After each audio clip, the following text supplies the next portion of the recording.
South Jersey. In New Jersey. Am I right? Yeah. Live feed on the 97.3 ESPN mobile app, powered by First Bank of Sea Isle City. It seems to run on some form of electricity. Well, you're not wrong. Streaming live on YouTube, Instagram, and the X platform. The internet is a communications tool used the world over where people can come together. Now, here's your host. He's not gone. That's the whole point.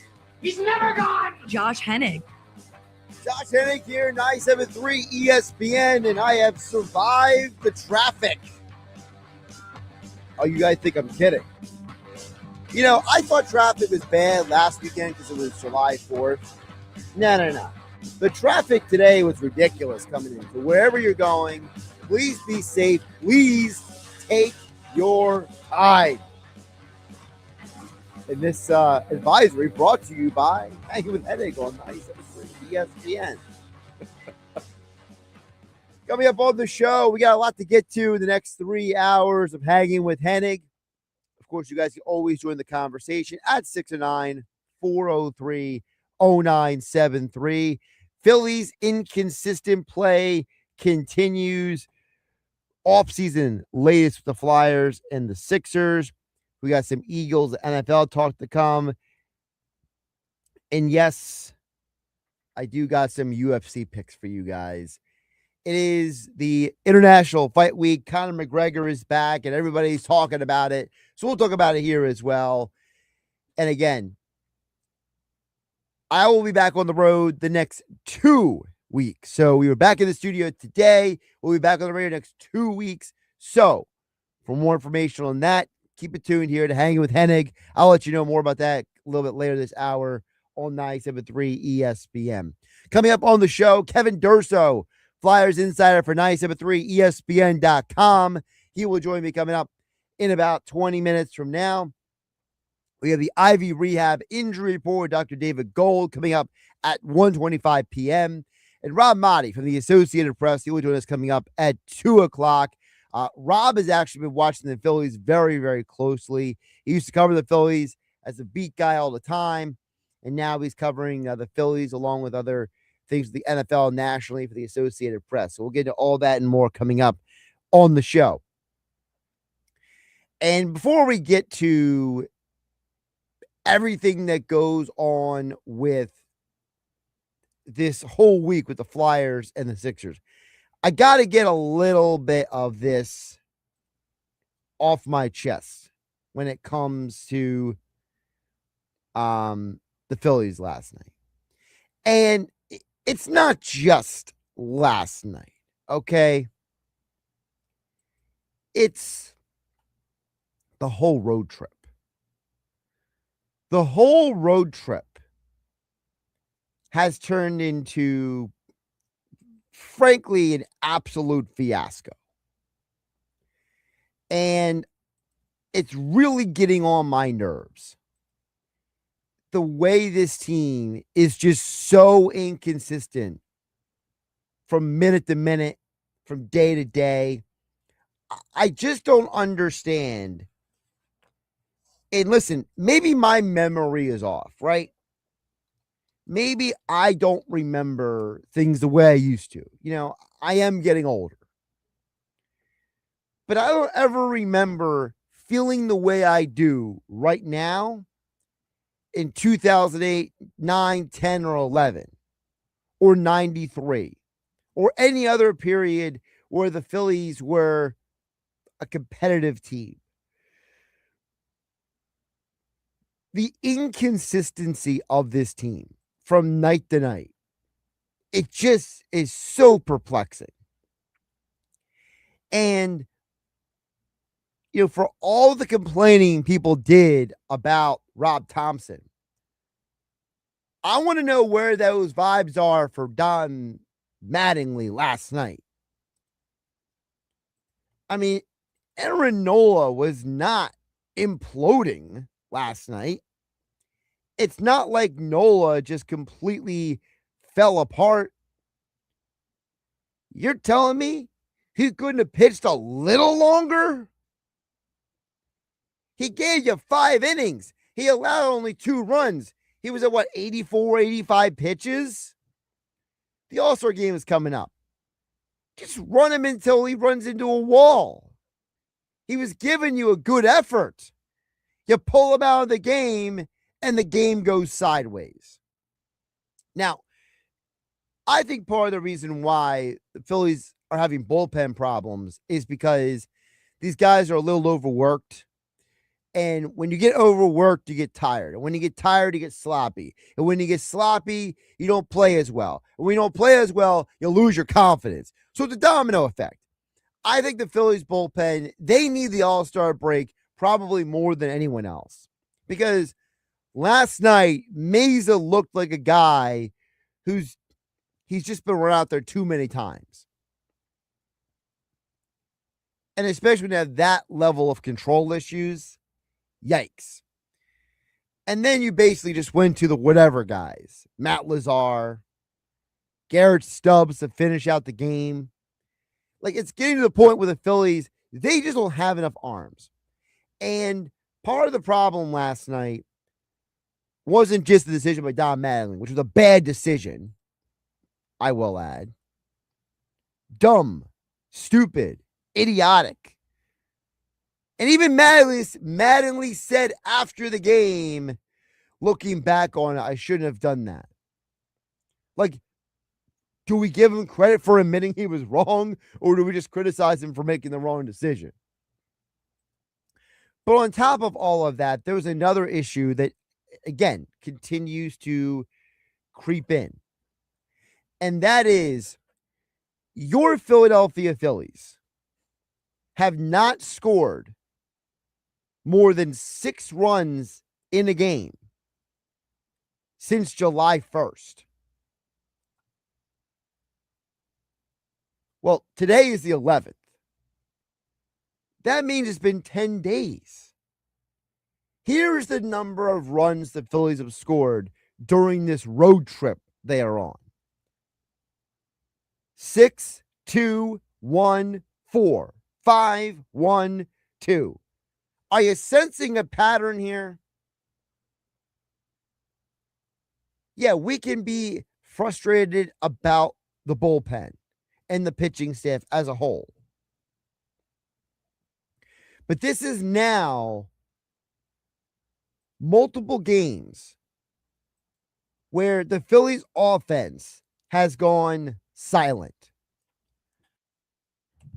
Where the Phillies offense just gives you nothing. They just can't get the job done. Furthermore, this is 2 straight outings by Aaron Nola, who gave you, you've been waiting for this guy to give you some good quality starts. He's giving you 2 straight good starts. If your pitcher is going 5, 6, 7 innings and only allowing 2 to 3 runs, you should win that game.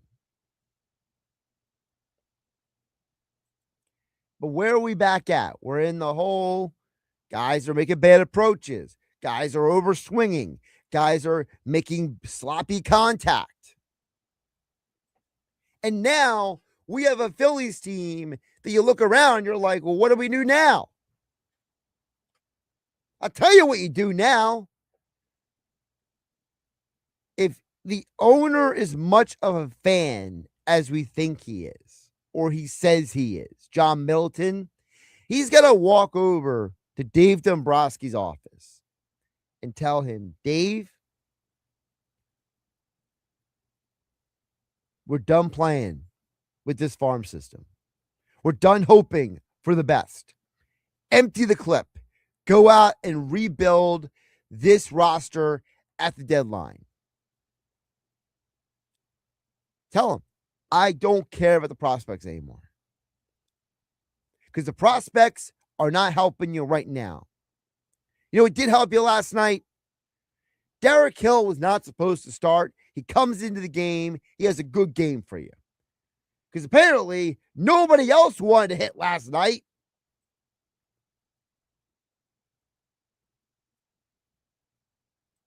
And again, I don't remember a time watching the Phillies when it was Utley, Howard, Rollins, where I was this consistently annoyed by the team. I don't remember it happening. I don't remember a time where I was this consistently frustrated by a team. It absolutely amazes me that this lineup continues to just be trash. Turner 0 for 4 last night. Again, what is going on with this guy? Alec Boehm 0 for 3 last night. Bryson Stott 0 for 3. These are guys who I need to at least get one hit. I'm not asking every hitter in this lineup to go 3 for 4. I'm asking you, can you go 1 for 4, 1 for 3? In total last night, the Phillies had 4 hits. The Phillies had 4 hits, got 2 runs. The Tigers had 8 hits and had 10 runs. So what gives?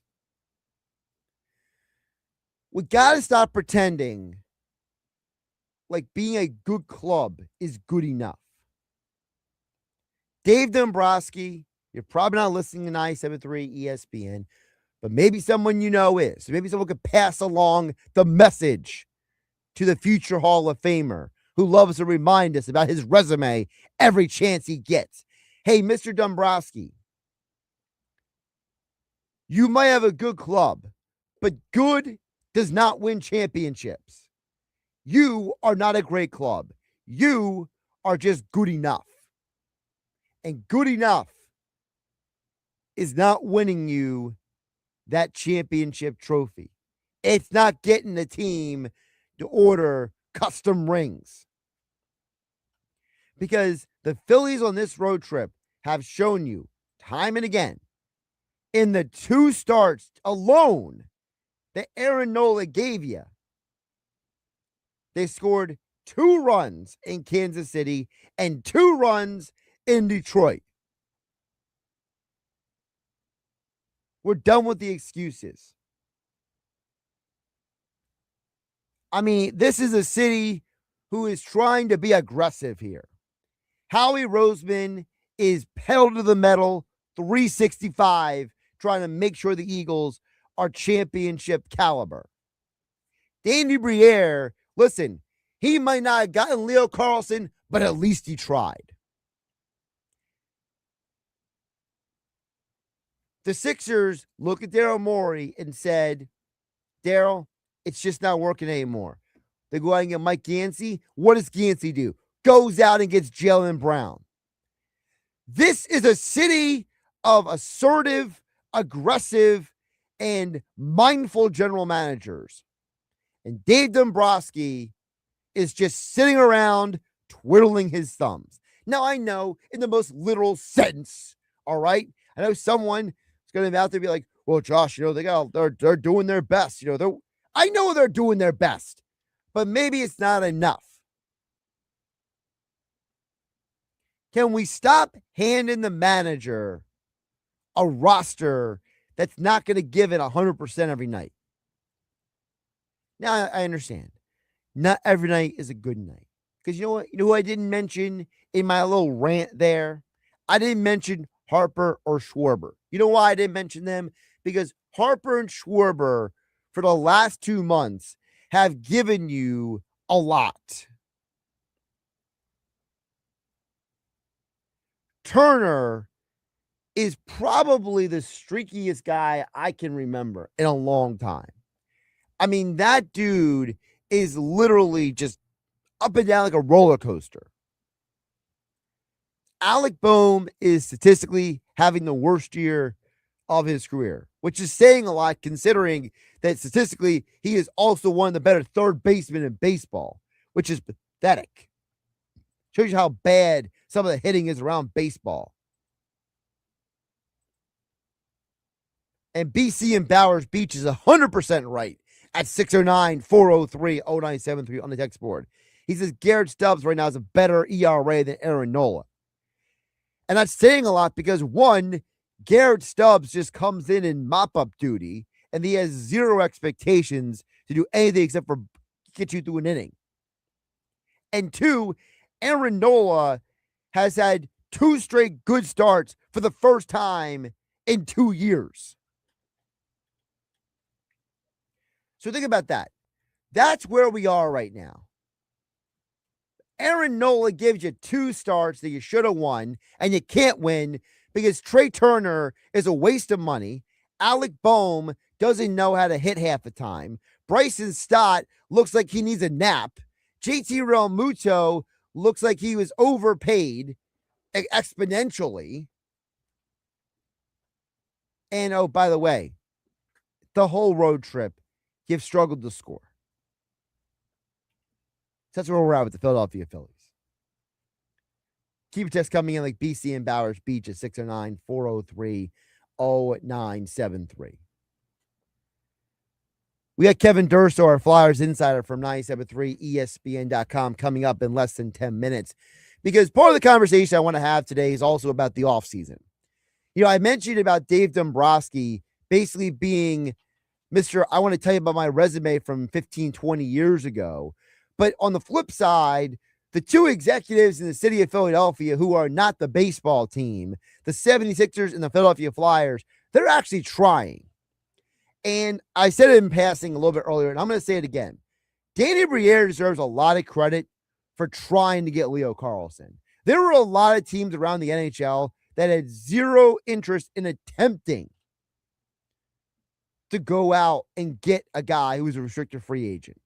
And, you know, we have had Jason Martinez and others here on 97.3 ESPN talk about how this is not a good free agent class. So Danny Briere said, he said, I'm not going to overpay for a guy. I'm going to go out and try to get somebody who I know is a somebody. And now, because you offered him a big contract, now the Anaheim Ducks were forced to match it, which, according to NHL insiders around the league, the Ducks never expected a team to offer that big of a contract to Carlson, which now puts them in a financial bind moving forward, which I say could happen to a better franchise. Ducks are just a waste of time at this point. So, back to the Flyers. I don't know what Briere does next necessarily, but I do think that he's going to try to make some more moves because there is something that can be done. Now, we'll ask Kevin Durso the legitimacy and the viability of it coming up in a few minutes. But I think the Flyers can make a trade here because unlike the Philadelphia Phillies and their abomination of a farm system, the Flyers actually have assets and players they can trade. And I think you look around the league and you see that, for example, Vervinsky of Columbus, why did he veto the trade to Dallas? He's going to stay in the Eastern Conference. Well, the last time I checked, the Flyers were in the Eastern Conference. You know, the Stars tried to trade for Vervinsky? Jason Robertson. Well, the Stars willing to trade him for him. I wouldn't see a scenario where the Flyers could make a phone call and be like, is he available? Look, Vancouver's talking about trading DeBrusk. Is that someone you have interest in? I think there's still a scenario where the Flyers can make a move here. I don't think it's over or at the end of the rope here for the Flyers offseason just because you didn't get Carlson. And I think Briere has shown that he is willing and able, like Mike Yancey of the Sixers, to make a move if it's there to be had. And that gets me, as a Philly sports fan, excited. We'll check back on the text board in just a bit. 609-403-0973. Of course, we are streaming live on YouTube and X at Josh Hennig. You can comment on the stream online as well. Don't forget to hit the like button, subscribe, share it with your friends. Hang with Hennig being brought to you by my friends over at Boulevard Super Liquors, the one-stop shopping for every occasion. You know, I just heard thunder outside, so maybe you don't want to go to the beach. Maybe you want to stay in for the weekend, or at least tonight, and hang out with your friends and family. So maybe you need to stock up for that friends and family coming over, because we all have that friend who's weirdo who drinks something that you don't. So guess what? Boulevard Super Liquors has the best selection of beer, wine, and spirits at the Jersey Shore. And we will be back there, myself and Mike Carlin, Saturday, July 25th, where you can meet former Eagles player Hollis Thomas, presented by Bird Gang Spirits. Plus, we have special prize giveaways like a signed Eagles jersey. We'll let you know when we actually get our hands on that jersey. Apparently, it's like roulette with these jerseys. It's like, hey, we'll let you know when we get the jersey, whose jersey. Like, I didn't know it was Cooper DeJean's jersey for a few weeks. Then it's, hey, we got Cooper DeJean's jersey. Like, all right, cool, man. That's exciting. But you only can meet Hollis Thomas and win these prizes that we do each and every time when you come and visit Hanging with Hennig Broadcasting Live Saturday, July 25th at Boulevard Super Liquors at the foot of the Ocean City 34th Street Bridge. They're my go-to for every occasion, and they should be yours as well for the best selection of craft beer, whiskey, vodka, wines, tequila, and more at the Jersey Shore. Follow them on Instagram and Facebook to learn more about upcoming tastings and events. That's my friends over at Boulevard Super Liquors. Coming up on the other side, what is next to the Flyers offseason? We'll ask our 97.3 ESPN insider, Kevin Durso, next. Hanging with Hennig, broadcasting live for the 97.3 ESPN studios on 97.3 ESPN. Today on ESPN Radio, two division rivals collide at PNC Park. Way out of here. Contreras will touch them all. The National League Central leading Milwaukee Brewers are in Pittsburgh to face Brian Reynolds and the Pirates. On its way. Go! And the Pirates win it. The Brewers at the Pirates. Coverage begins today at 3:30 Eastern. Listen to Major League Baseball all season on 97.3 ESPN. Whether you are stocking up for a summer party, a day at the beach, or that golden hour dinner at your favorite BYOB restaurant, your one-stop shopping destination where I go for every occasion is Boulevard Super Liquors. Located on Roosevelt Boulevard at the foot of the Ocean City 34th Street Bridge, Boulevard Super Liquors has the best selection of craft beer, whiskey, vodka, wines, and tequila in all of South Jersey. Plus, they are minutes from Garden State Parkway, exit 25, so you can easily stop into Boulevard Super Liquors on your travels all around South Jersey. Family owned and operated for 4 generations, Boulevard Super Liquors is my go-to for the best selection at the Jersey Shore. And don't miss your chance to meet former Eagles player Hollis Thomas, thanks to Bird Gang Spirits, plus special prize giveaways when Hanging with Hennig broadcast live on Saturday, July 25th at Boulevard Super Liquors. On Roosevelt Boulevard at the foot of the Ocean City 34th Street Bridge, the best selection of beer and spirits in South Jersey. Making your home look brand new is what Work of Art Construction can do for you. Ready to remodel your bathroom or have a kitchen makeover? Art Masker has 40 years of experience in construction and knows how to make your home look like a work of art. Want to install a new back deck or invest in a new front door? Just call Art Masker at 609-788-4271 to learn more. Visit Work of Art Construction on Instagram to see how Work of Art Construction can make your home look brand new. Beautify your home with Work of Art. Call him at 609-788-4271 and let them make your home truly a work of art.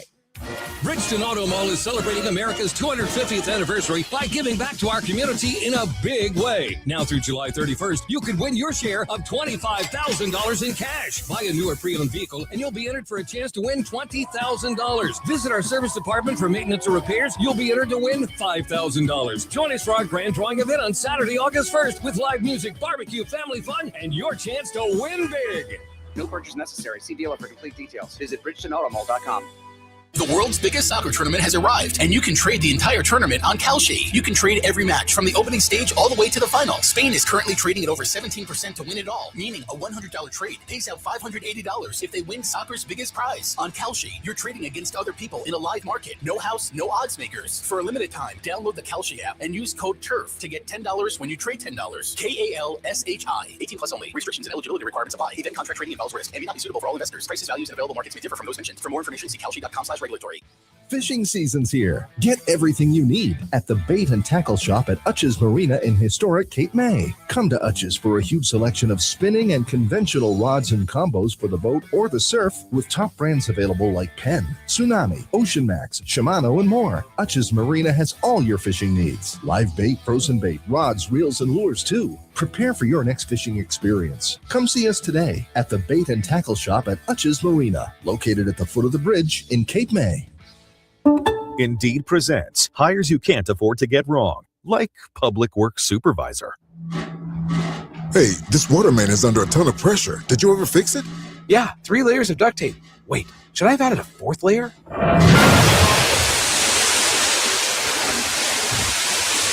This is a job for sponsored jobs. This is what happens when you don't sponsor your job on Indeed. Next time, get matched with quality candidates with Indeed sponsored jobs.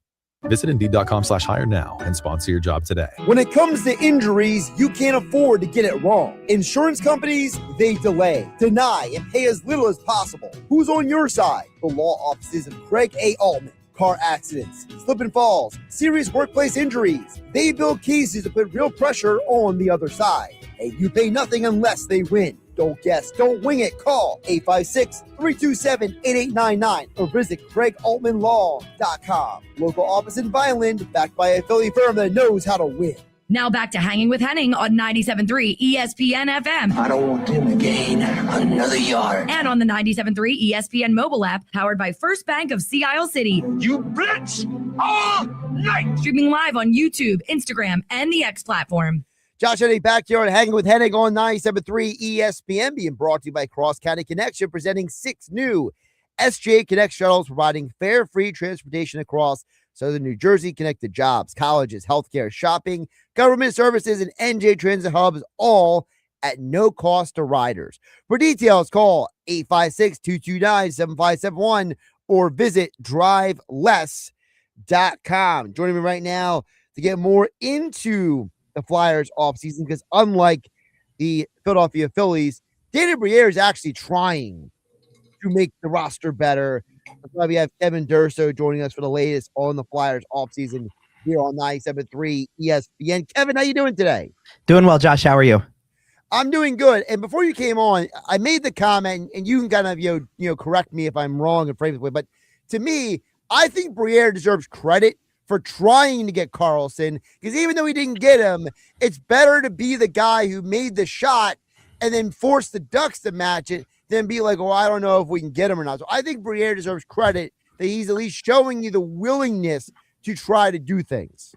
Yeah, I agree. It's the method in which he tried to do it in the first place. There was only one other offer sheet that's been out in the league the entire offseason, and it pales in comparison to what Briere did. Okay, the Devils offer sheeted Barrett Hayton from Utah. It was a 1-year deal, under $5 million. It kind of, it got buzzed because the word offer sheet was attached to it. It's like, oh, somebody actually did this. And then you look at the details of the deal and it's like, oh, that's kind of easy. That's really easy to match. It's only a 1-year deal. And it kind of fizzles out, and it eventually was matched. What Briere did was go after one of the top restricted free agents and really went to a place that I feel like most GMs just don't want to go to. They play it safe. They go conservative.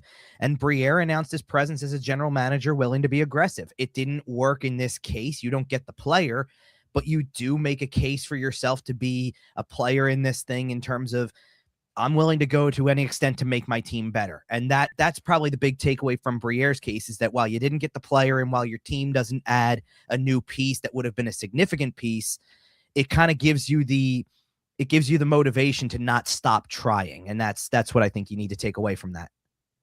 So now you feel not stop trying. So we know it's not a great free agent class. So do the Flyers now pivot back to the trade market, do you think?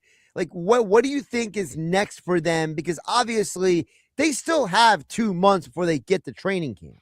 Yeah, and the hard part with pivoting back to the trade market is finding somebody else who's willing to dance with you in this case, because most teams kind of, all the conservative approach that I'm talking about pulls GMs back and makes them say, I did my work. It's a 3-week period to the draft, free agency. I did my stuff. My team's done. I'm good. I don't need to do anything other than handle my own restricted free agents, arbitration cases, etc. And then I'll get to the start of the season. It really makes for kind of like we're maybe another week away tops from that period hitting, and then nobody does anything until early September. And that's when you start to see, gearing up for training camp and things like that. In Briere's case, like, I don't think you stop trying. I think you go back, you try to talk to teams you maybe had a conversation with before. I don't know how far you're going to get. So I kind of keep going back to that, now you position yourself for next offseason or later in the season, and with the trade market specifically, you certainly don't touch the free agent market unless you're going to do a 1-year deal with somebody who you think can do anything to help your team. Like an example there would be, there's really no center left that's going to help you. You did your best with that by getting Nola Chari. Defensively, you could go and get a guy who has a history of being a power play guy. John Klingberg's name is on the free agent market, but he's not very good defensively. He's older. It really is even, I mean, he's a tier or two down from when you tried to go get John Carlson in free agency as an older guy. So maybe you explore that. Maybe you don't. Maybe that's something you explore in the trade market as well, where it's like, maybe there's somebody out there I can get a piece away from. If you're going to do anything at this point, trade wise, and you're trying to find a talent that's on the younger side that kind of helps the here and now and the future for a little bit longer, you're really going to have to look at teams that have spent right up to the cap limit, that know they're going to need even just a little bit. So kind of like what you did to Anaheim. Anaheim's going to have to do more now that this deal is done. They have to sign Cutter Gauthier, and they're going to go over until they make another trade and get some cap out. So you know that there's business to be done. You got to find another team that maybe has some business to be done to make the cap work, and see if there's a piece they're willing to part ways with that helps you. And that might be the best avenue to try to improve your team for this upcoming season. Otherwise, I pivot to next offseason and try to see what the options are there. Kevin Durso, our Flyers insider from 97.3 ESPN.com, joining us here at Kevin_Durso on the X platform for all of his Flyers coverage. So with that being said, so we don't want to overspend this offseason. We don't want to, we don't want to pull a Chuck Fletcher and burn all the money in the two guys, then be hand tied for the next 5 years. So we're not going to do that. But is the team as currently constructed, is this a team that can evolve and grow into being better next year? You have to hope that it is. And you'd have to take the pieces that you got excited about during a playoff run and look for that growth from them specifically. So it's Porter Martone doing what he did in the final 9 games of the regular season and then 10 in the playoffs, and looking like a legitimate NHL player right out of the gate from college, and now getting him for a full season and seeing what that amounts to. It's doing the same thing with guys who had a little bit more experience than Martone, but less than or about half a season tops. So Denver Barkey, Alex Bump, they now have by not doing, I shouldn't say not doing, because you did get the deal done with Carlson, but by Anaheim matching, it opens the spaces back up to continue to experiment with guys. Is Denver Barkey a center or a winger? We still kind of don't know the answer to that. They get another year to potentially try to find that out. Can he be a solution at center, or is it another winger? They can do the same thing with Trevor Zegras once his deal is done and he's signed again. Play him at center or eventually move him back to the wing. Which one's going to work for him? You get time to experiment with that. And the growth also has to come from guys that, like we're all kind of enamored with the guys that made their first appearances and did something with them, right? Like the Martones and Barkeys and things like that. Right. This is also about Michkov. Like, this is about Michkov bouncing back and saying, listen, now you have to put your faith in not giving up on him, not doing anything crazy with him, and seeing if year 3 amounts to something that is more like the rookie year and less like the second year. That's what you have to try to get from him as well. And I would put a lot behind that as well. Like, if you're going to bank on Martone, a full season of Martone or a full season of Barkey and Bump being an upgrade, you need to bank on Michkov's improvement being an upgrade too, and hoping that he gets back to where he was as a rookie. So I do think you put a lot of emphasis on that, especially now that you kind of pulled out all the stops. I don't doubt that before they got to the Leo Carlson offer sheet that they were looking at trades to begin with. What can we do to improve via the trade market? Not finding anybody who's willing to work with us. All right, let's go and do this bigger step and now budget for a big time offer sheet and a big time contract. Now that didn't work. I think you pull back. Maybe you explore the trade market, but you really focus on that in-house business for another year and continue to try to take those steps with what you have, and then try to do the same thing again next offseason and give that roster that's growing that big signature piece. And I think, to your point about the young guys, this is part of the plan all along, right? The part of the plan is you draft these guys, you develop these guys so they can be your in-house players. And, let's be realistic. Part of the reason why they made the trade last season before the deadline, where they unloaded some of their young guys, was because the Flyers made the determination. You and I talked about this, Kevin, where they made the determination that those guys had kind of gotten to a certain level, and that's why they've reinvested into a guy like a Tyson Forrester and like looking at a guy like a Porter Martone and a Michkov, because this is your future. Yeah, and I feel like the trade that you're primarily referring to here is Bobby Brink. Like, yep. Brink is one, do you think he's hit a limit where this is as good as it's going to get? And the other part is it becomes a numbers game. I've got Martone, Michkov, Forrester, all wingers. I've also invested heavily long-term. This was obviously before, when you made that trade, you didn't have Forrester long-term yet, but you've invested long-term in Tippett and Konechny. And now I'm running out of numbers. And I don't know if Zegras is a winger or center. I don't know if Barkey's a center or a winger. I'm going to run out of wing spots for these guys if I don't make a move. And they addressed the defensive issue there, and they got more defensive depth by making that. That's exactly how you change the course of trying to fill those spots. And now I need a center. I need a defenseman. Well, I got a lot of wingers. Who can I move out of that group that I feel comfortable with? That's exactly how that plays out. Like, I think Tippett would have been a name you would have heard a lot of if Karlsson had come through, because you still needed to make the money work. I'm going to get Zegras on a new deal. I'm going to get Drysdale on a new deal. Konechny's long-term. Forrester's now long-term. Michkov is, I don't have Michkov long-term yet, but Michkov doesn't have a cap hit that changes anything right now. And Martone's definitely a guy I'm invested in. So do I start to explore that? Now they don't have to worry about that for another year, but you start to figure out how it becomes a numbers game. That's exactly the case. And you do have too many of those, like we go back to the other category, the Martones, Barkeys, Michkovs, Bump. They're too young to say, I know the finished product yet. Like, Brink was getting to that age. These are the guys that you're now turning your focus to. And in some cases, you have your answers. It's why they signed Forrester. They feel like they know what they're going to get with that player, and they're willing to take the bet, despite there not being concrete numbers to go off of. He was on pace for 35, 40 goals last year, got hurt. We don't know if he's a 35 or 40 goal scorer ultimately, but we're going to take the bet on that because we like the product. And that's why you do the same thing in the other sense with a Brink. I don't, is there any more than 15, 20 goals here? Can I move it for something of need? Sure. And then that's why you make those kind of moves to try to keep moving the product forward. Well, I was also thinking like the trade for like Morgan Frost, right? Where it's like you have a guy that you feel like hit a cap. And he has another problem, which is he was supposed to be a potential centerman of the future.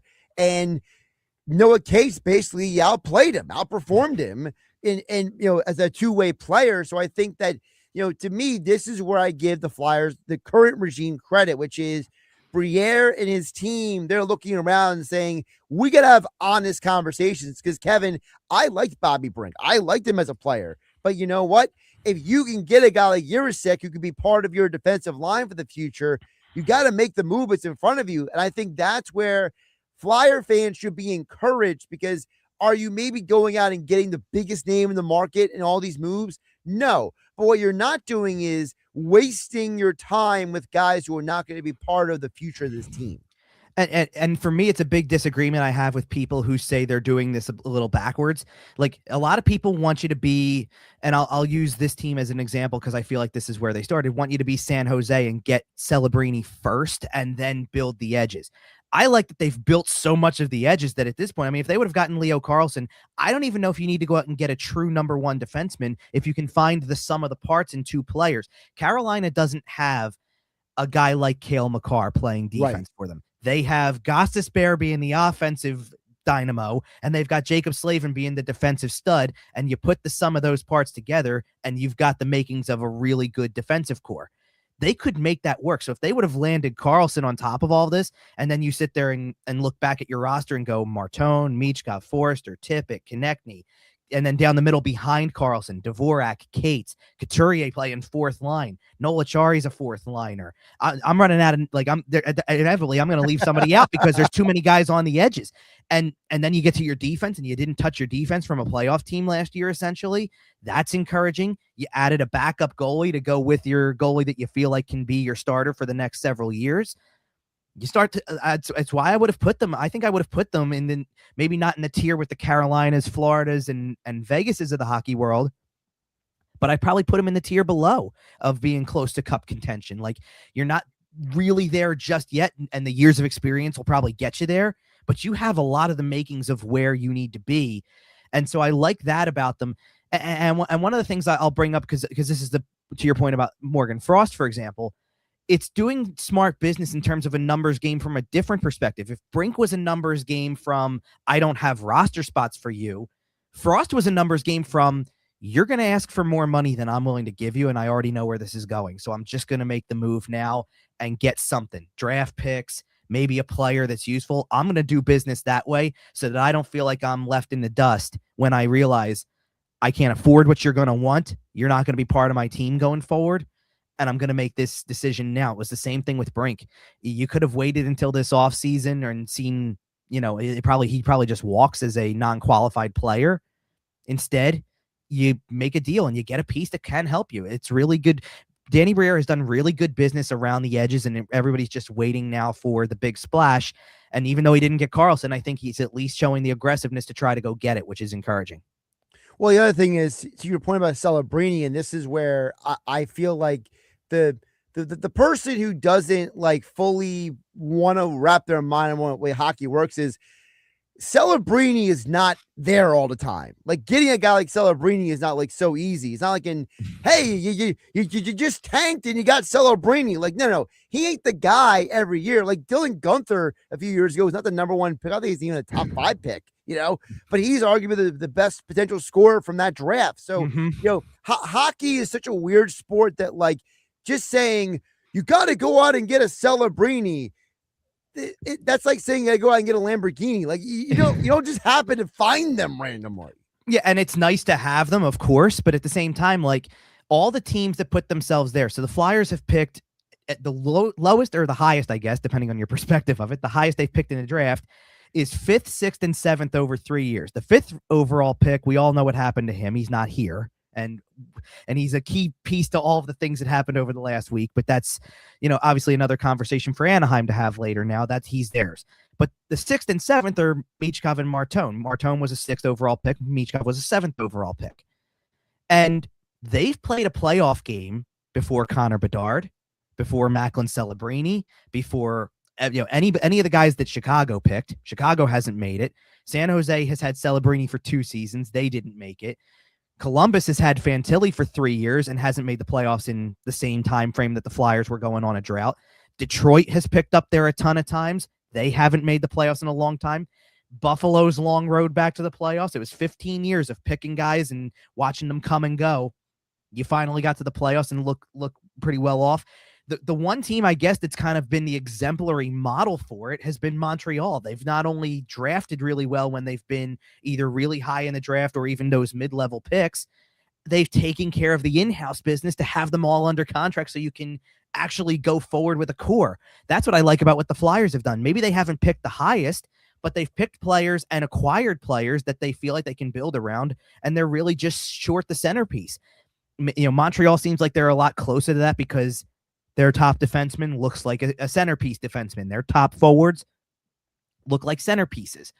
But the Flyers look like they're on their way to that and just missing the centerpiece. And if you can work with either the first-round picks you have or one top prospect that you feel like you don't need to have in the long term, eventually that's where it's going to get to. And that's what you have to build towards. But I like what they're doing. And it doesn't mean that having a Connor Bedard or Macklin Celebrini land in your lap is going to suddenly vault you into playoff contention. It takes a lot more than that. You brought up something I'm going to hit on before we let you go. One more thing with our Flyers insider, Kevin Durso from 97.3 ESPN.com at Kevin_Durso, the X platform. You mentioned Columbus. What is your take on this whole Verbinsky thing where it's like he vetoes the deal because he's going to stay in the Eastern Conference, right? And it's just like such a weird, like Columbus now, like you would think Columbus would have pivoted and been like, okay, we'll trade you somewhere else. But yet he's still in Columbus. And I thought it was funny you mentioned that because it's like Columbus is a team that has talent, right? They have top tier guys, but they can't even get to the postseason, let alone win a first round series. So what is your take on the whole Columbus Verbinsky situation? Yeah. So, and here's, I guess, I want to start this with, really like Werenski as a player, always have. He's kind of in a year where there were a lot of good defensemen that went draft wise, he's turned out to be kind of the star of that group. And I don't think he was on draft day. That was the Provorov year. Was Charlie McAvoy's year. And he turned out to be kind of the stud of that group instead. The interesting thing is that like when he finally put out the statement, and I think it was the night before free agency opened or something like that, was like, thank you for wasting everybody's time with this. Like that you're out there, because it turned the whole thing. Like, I really genuinely wonder if the Flyers would have signed John Carlson if Werenski got traded, because the place everybody said he was getting traded was Tampa. Well, Tampa's not in on John Carlson if they get Zach Werenski. So I think that at that point, Carlson probably would have had to pivot to, do I choose to stay with Carolina, who traded for my rights? Do I go to Philadelphia, because who's going to offer me plenty of money, I'm sure? And it might change the course of, like, we might not even be talking about Leo Carlson if that happens that way. It probably changes the whole course of everything. But it kind of turned everything back to what was expected. Then John Carlson goes to Tampa, which felt like it was always expected, and Werenski's just staying put. What's interesting about that situation is that where it started was Werenski seemed like he was asking for a trade, and then it's all the contingencies that go with it. I want to stay in the Eastern Conference. I'll veto a trade to Dallas and things like that. And it really has become why Briere had to get aggressive with Leo Carlson and do the offer sheet, because most of the players in trades are guys asking for it and then handpicking destinations. You'd love to get in on Brady Tkachuk when he gets moved, but he pretty much went to Ottawa and said, I want to play with my brother. Find a way to make that happen. And then everybody else is out and you get a package back that you hope suffices for the type of player you're moving. And I kind of find that anticlimactic. It just doesn't, it doesn't create these bidding wars where, like, on deadline day when somebody's available and 5 teams are invested or 10 teams are invested, that you don't know where somebody's going to go. It takes some of the drama out of it. And the Flyers kind of manufactured some drama with the Leo Carlson thing where it's like, here's the deal. He signed it. You got 7 days. And there's a little bit of drama with that. I don't think there's as much drama with the trade market anymore, other than seeing what the return is for some of these guys, because they just kind of announce that they don't want to play where they are anymore and then pick where they want to go. And it just doesn't add anything to it. I really like that's why I'm saying I really like Werenski as a player. I think that anybody would be after a guy like that, but it really makes it hard to get involved in those things when there's all of these preconceived, this is what I want, I'm going to go here. Like, imagine being the teams in the Western Conference, knowing he vetoed a trade to Dallas and saying, I don't want to play in the Western Conference. Well, congratulations, then I guess you're not in the running and you might as well not bother, right? Like, as soon as that comes up, it changes the whole game for general managers. And they don't want to be like that. They want to see a name like that out there and go, I want that on my team. Of course I do. Why wouldn't I take the reigning Norris winner on my team? But it's harder to do when there's so many contingencies around it. And it's also harder for Columbus because now you're forcing Columbus to have to maybe take a lesser deal in order to move on from him. And by the way, I'm glad you mentioned Provorov. For those who are wondering, the Flyers picked Provorov over Vervinsky in the draft. Add that to the list of what ifs for the Flyers. But I digress. He's Kevin Durso, our Flyers insider, 97.3 ESPN.com for all of his coverage, at Kevin_Durso on the X platform and Instagram for more Flyers news and notes all off season. And he joined us right here on Hanging with Hennig on 97.3 ESPN. Kevin, great stuff today. Thanks, Josh. Appreciate it. Absolutely. Josh Hennig, Hanging with Hennig, broadcasting live from the 97.3 ESPN studios here on 97.3 ESPN FM, the 97.3 ESPN mobile app powered by First Bank. Seattle, streaming live on YouTube and X at Josh Hennig. Hey, don't forget, Hanging with Hennig being brought to you by my friends over at Stone Harbor Bar and Grill. And listen, I heard some thunder outside, so maybe you're looking for some lunch and dinner plans.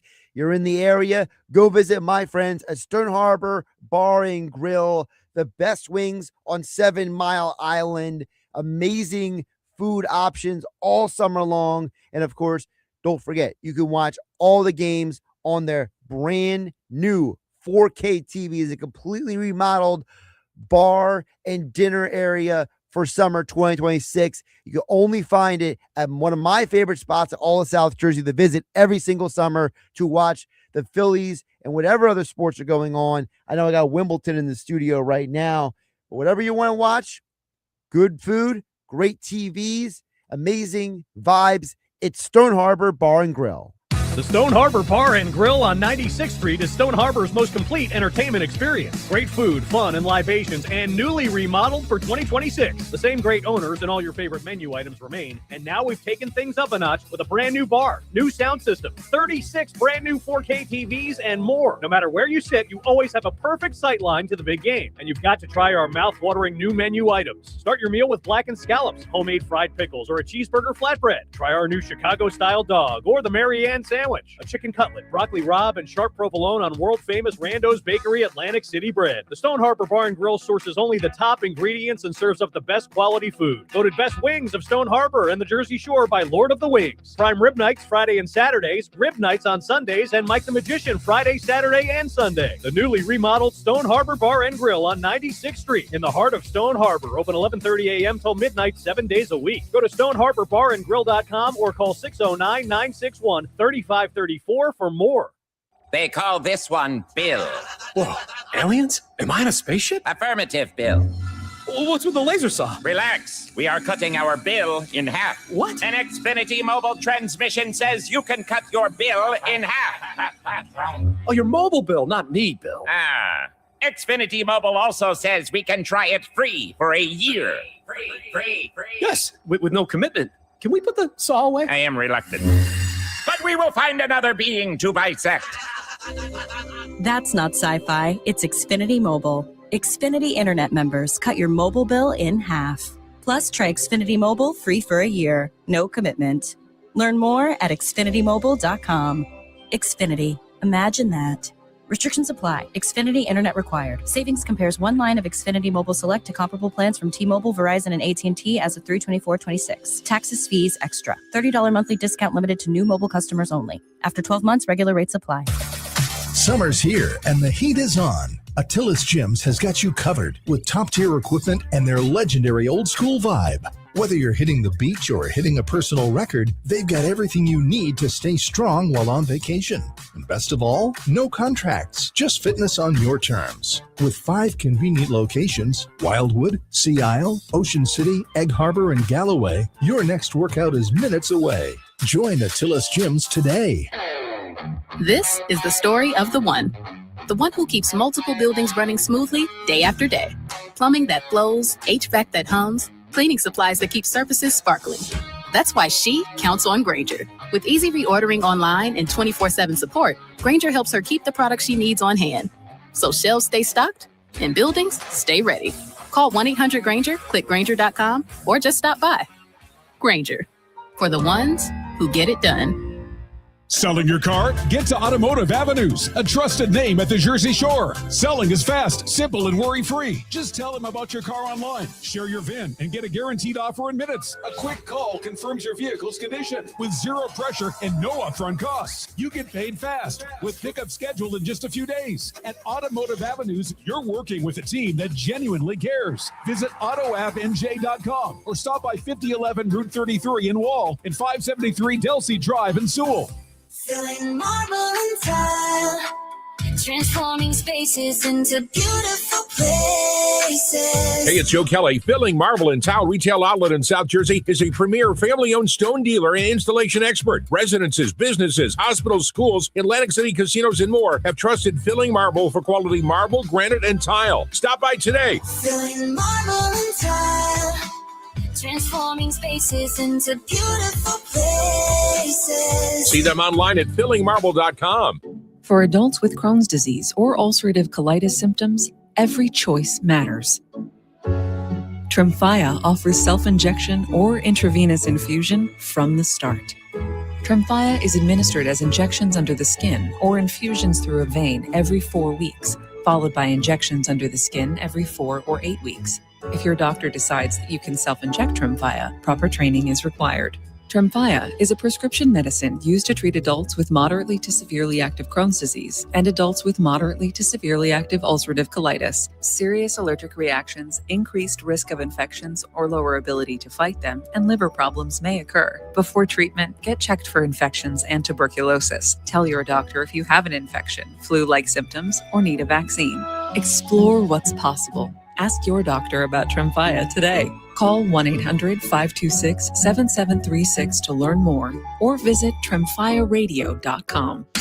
South Jersey summers are all about sunshine, sand, and staying cool. Beat the heat with Broadleys from fast service to emergency repairs and plumbing to keep your drains flowing smooth. Ready to upgrade your AC? Take advantage of 0% financing and utility rebates so you can have a worry-free summer. Family owned and operated since 1911. Call 609-390-3907 or visit broadleys.net today. The name you know, the service you trust. There's only one Ozempic. Hello, I'm Ozempic. Because this ad is 30 seconds, I can't get into everything I'm FDA approved to do, so I'm just going to play my jingle again. But first, ask your doctor about which FDA approved uses of me, the Ozempic pen, may be right for you. Call 1-833-OZEMPIC or visit Ozempic.com to view the medication guide and learn more about Ozempic semaglutide injection, 2 milligrams. Only Novo Nordisk makes FDA approved Ozempic. Now here's that jingle again. There's only one Ozempic. For over 135 years, First Bank of Sea Isle City has proudly served Cape May County. With a commitment to maintaining a hometown feel, we provide secure, convenient deposit and loan products every day. We're more than just a bank. We're a trusted community partner, offering personalized banking solutions that make life easier for local families of all ages. First Bank of Sea Isle City. Look for our lighthouse in your neighborhood and discover what makes us different. Member FDIC, Equal Housing Lender. You're hanging with Josh Hennig on 97.3 ESPN FM. Hey, you know what? There's another name you might know me by. Star-Lord. And on the 97.3 ESPN mobile app, powered by First Bank of Sea Isle City. Who? Star-Lord, man. Legendary outlaw. Streaming live on YouTube, Instagram, and the X platform. All right, wrapping up the first hour of Hanging with Hennig. We're a little long with Durso there, but I don't want to shortchange the texters out there. 609-403-0973. Andy and EHT, Lou in Pleasantville. Your text and more coming up on the other side. Don't forget the IV Rehab injury report coming up with over 80 locations around South Jersey offering best-in-class outpatient physical therapy. They're my physical therapist. That's why they're back again this week. Their normal time, 1:25, with Dr. David Gold for the IV Rehab injury report. Plus, we'll get more into the Phillies and Flyers conversation and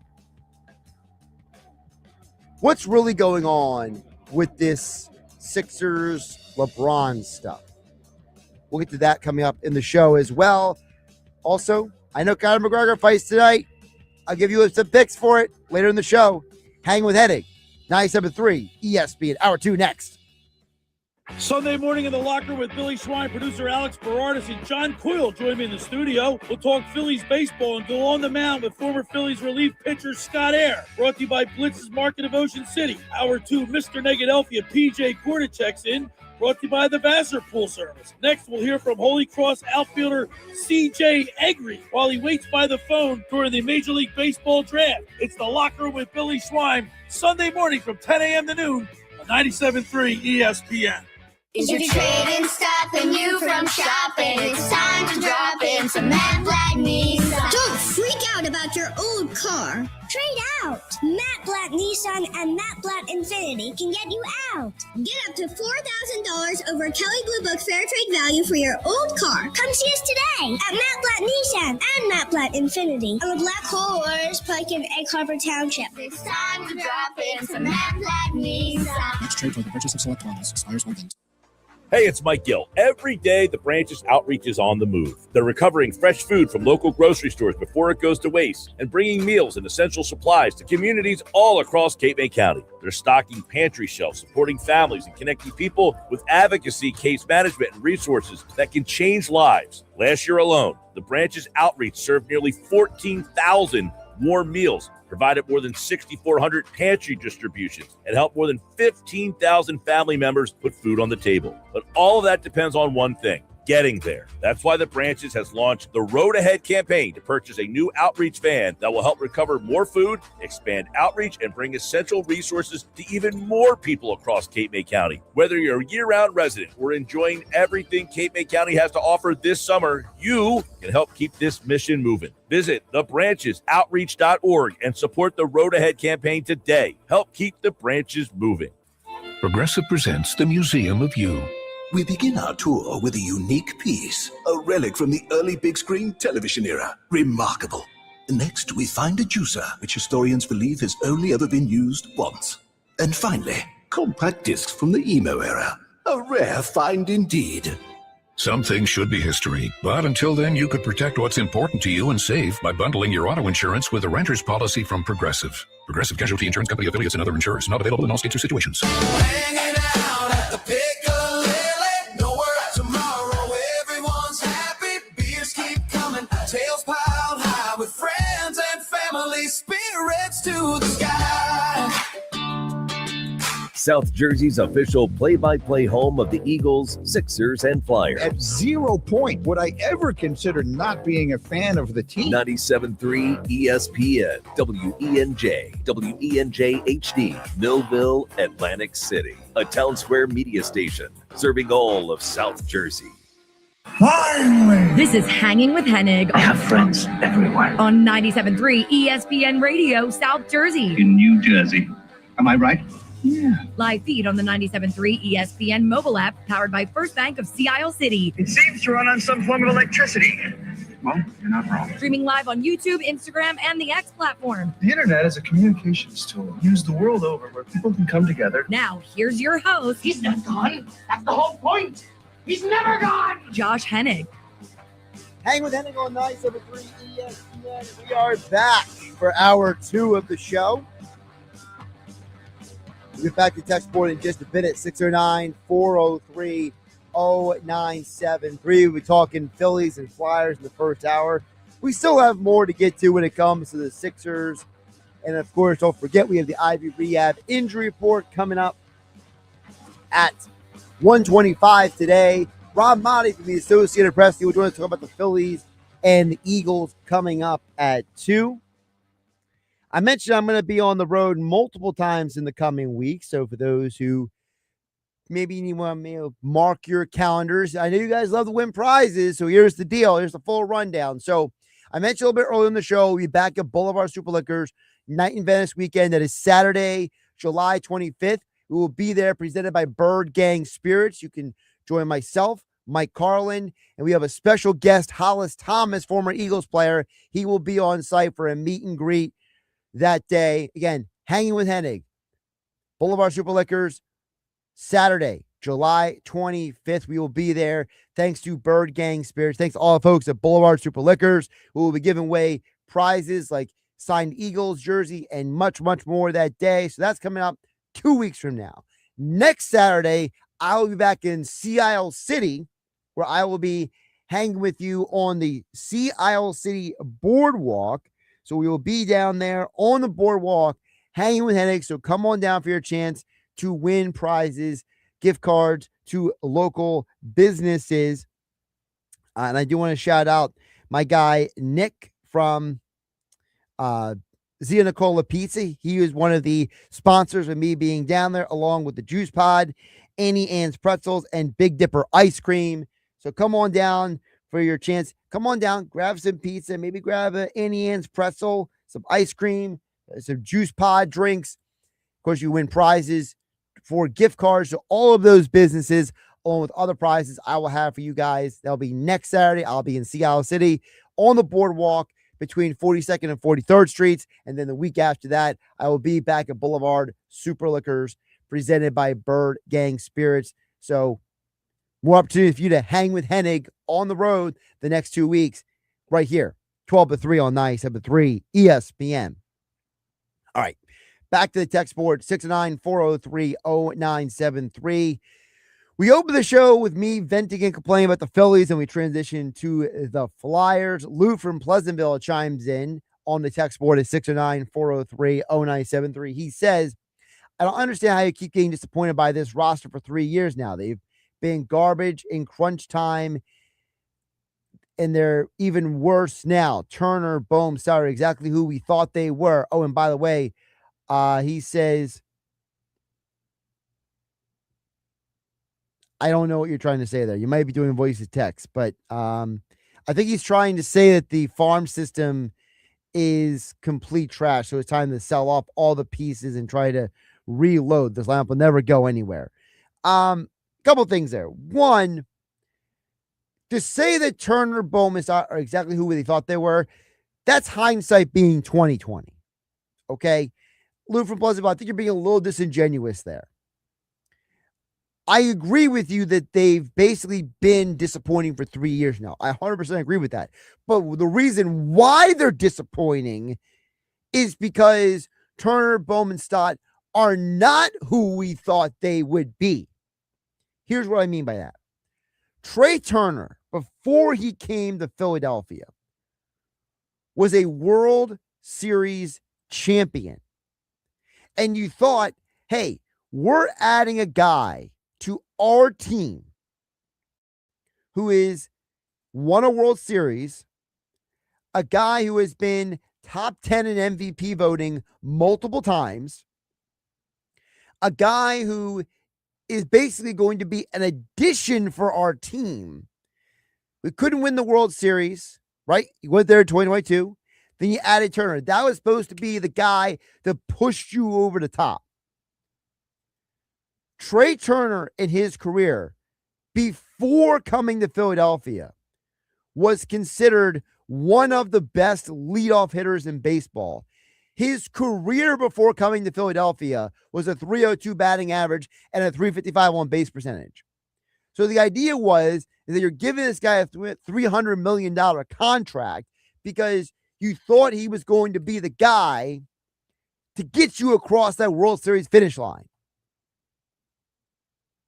Instead, in Philadelphia, he's been a .278 hitter. So before his time in Philadelphia, in the 9 years before coming to the Phillies, he was a .302 hitter. Now he is .278. Before coming to the Phillies, and for 9 seasons, he was a .355 on base percentage. Now he's .327. And right now, in this year, circa 2026, he is having the worst year of his career statistically since he was a rookie in 2015. So, no, he isn't what we thought he would be. We thought he'd be better. And you thought you got a glimpse of it last year when he won the batting title. You thought that's more like it. Is he the best hitter on the team? No, but at least he was trending in the right direction last year. The problem with Trey Turner now in 2026, he's not just underwhelming. He is third on your team in strikeouts. Trey Turner had 107 strikeouts all of last year. This year, he's got 90. Yeah, I expect Kyle Schwarber to strike out. He's a slugger. Sluggers always strike out. Trey Turner's supposed to be a contact hitter. And then the Alec Bohm and Bryson Stott thing, again, it's revisionist history by Lou in Pleasantville. Because Alec Bohm was the 3rd overall pick in the MLB draft. Just a couple of years ago, Alec Bohm showed you what his potential was. A guy who can get almost 100 RBI every single year. Is he a great power hitter? He's never been a great power hitter, but he was a guy who made good contact. He was a guy who you felt like, you know what, in the right situation, he's going to be a productive hitter for us. If you go off of Alec Bohm's numbers, in the 4 years before this year, his average batting average is .280. He's down to .218. His average on base percentage was .326. Well, now he's down to .282. And even though he wasn't a great power hitter, his slugging percentage was still .423 and his OPS was .750. Now, his slugging percentage is .361. His OPS is .643. So no, he isn't what we thought he was. He's gotten worse. Now, I will admit, part of the stats with him right now is he had a horrible start to the year. His April, the month of April, he was complete trash. He was a complete waste as a hitter for this team. He couldn't do anything right. But since they fired Rob Thompson and since they made Don Mattingly the manager, he has gotten better. Not great, but he's gotten better. Still not where we thought he could be. Because again, I'm not expecting him to be a superstar. I'm asking him to just be Alec Bohm. The Bryson Stott issue is a little more complicated. And I feel like people are going to disagree about this. And you can at 609-403-0973. We're also streaming live on YouTube and X at Josh Hennig. Like, subscribe, share with your friends. You comment on the YouTube stream as well. The Bryson Stott of it. The reason why it's complicated is because Bryson Stott is an example of a guy that the Phillies organization tried to sell the fans on him. He was not a top 10 pick in the draft. He was 14th overall. So you're already talking about a guy who's coming in and is not necessarily like highly hyped, highly regarded. But he was somebody, at least in the minor league system for a couple of years, that you had some high hopes for. He was someone that showed you at the minor league level that he had the potential to be something good. Because in the minors, he was a career 300 hitter. And I think the Phillies, rightly or wrongly, you can tell me how you feel about this, but they tried to sell everybody on the idea that Bryson Stott was going to be potentially your future at shortstop because he was very good defensively and he had a solid bat. But then you sign Trey Turner. You move Stott over to second, and he wasn't bad. He still gave you a solid year his first year at second. But then he regressed. You kind of thought a 25-year-old would keep ascending. But now that he's 28, he's really just become a very inconsistent hitter. He's an excellent defensive player. So I don't know if we actually knew what Bryson Stott was going to be. There were people who tried to sell us on the idea that he could be more. I think I don't really know what we thought he was going to be. So, Lou in Pleasantville, while I agree with you that this roster's been disappointing for 3 years, it's been disappointing because we thought we were getting more from Turner and Bohm. We thought we were going to at least get a level of productivity from GT Realmuto that's better than what he's given you. Especially when you give a guy $15 million a year, you're expecting more from him. Now, listen, if you want to say that all of us should have not had those expectations, it's a conversation that can be had. Andy and EHT chimes in, excuse me, at 609-403-0973. Andy says, hey, Josh, I feel like the move to try to get Carlson is more about sending a signal to the league if the Flyers are serious contenders. And the fact that Leo Carlson signed the offer to go to the Flyers shows to other big names that this could be a place to go. I got to believe the Flyers organization knew there was a chance that he was going to go back to the Ducks. Well, first of all, Andy, you're 100% right. The Flyers did know that there was a chance he could go back to the Ducks. That was all over the reporting out there, Andy and EHD. The Flyers did know, but they still took the chance. And you're right. It's kind of a duality. And we talked about with Durso in the last hour, but the idea that the fact that Carlson signed the offer sheet shows he was willing to come to Philadelphia. That's one. So now it's a signal to the league, hey, Philadelphia is a place that you might want to go. Number two, it does send a signal to the league that the Flyers are serious about becoming a contending team. And they're not just going through the motions. It's one of the things that Durso talked about in the last hour, that You have teams like the Columbus Blue Jackets, teams like the San Jose Sharks, teams like the Chicago Blackhawks, who went out and drafted and got these big name stud players, but they're not making playoff runs. They're just kind of saying, oh, well, we'll develop these guys and we'll hopefully get there. Probably part of the reason why Werenski wants to get traded, because he probably sits there and says, I'm on a team that's not really serious about winning. I want to win. And you got to think that all of those guys are on Team USA, like Werenski. I think a lot of those guys sit there and say, it's probably the reason why Brady Tkachuk wanted to be traded, because, and this is like an unintended consequence, I think a lot of those guys on Team USA saw what it was like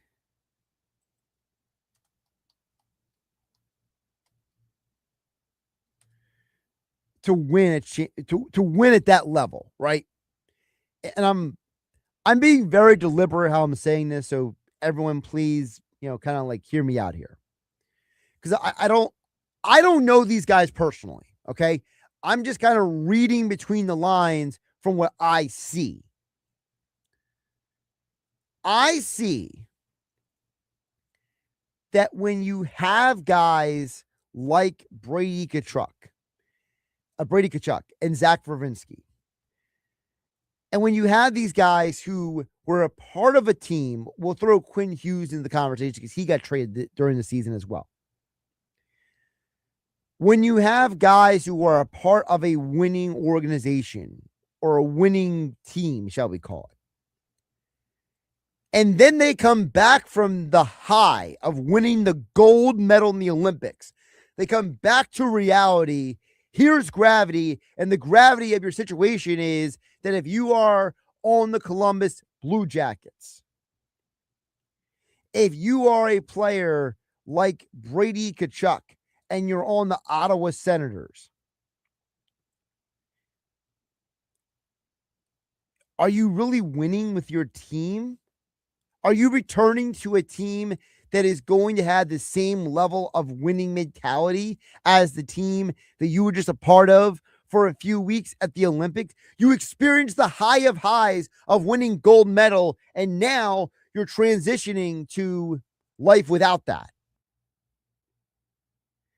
And I think part of the reason why Brady Tkachuk asked for that trade and got it is because he said, I really like playing with my brother. And playing with my brother resulted in a lot more winning in terms of the Olympics as well as the Four Nations the year before than my current team. And I think a guy like Zach Werenski is in the same boat. Same thing with Dylan Larkin in Detroit. These guys are saying, I'm on a team that's not really as serious about winning as the team that I just spent time with at the Olympics. So now they have all come back and asked for trades. So now what does it mean for the Flyers? The Flyers are a team that guys are not trying to run away from. They're a team that you want to come to. So the good point by Andy and EHT, because the fascinating thing about the rest of the league is guys are trying to get out of their situations because they want a better environment. And I don't think Leo Carlsson necessarily hates the Flyers because he signed the offer sheet.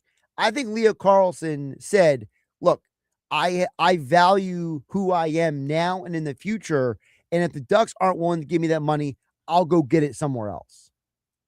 And so the Flyers are a team that is trending upward. And, the thing with the Ducks is, and we'll get into this a little bit later, the Ducks are in a huge predicament because now they've locked in so much money into Carlson, and now they got to pay Cutter Gauthier, and now they got to pay their other young players.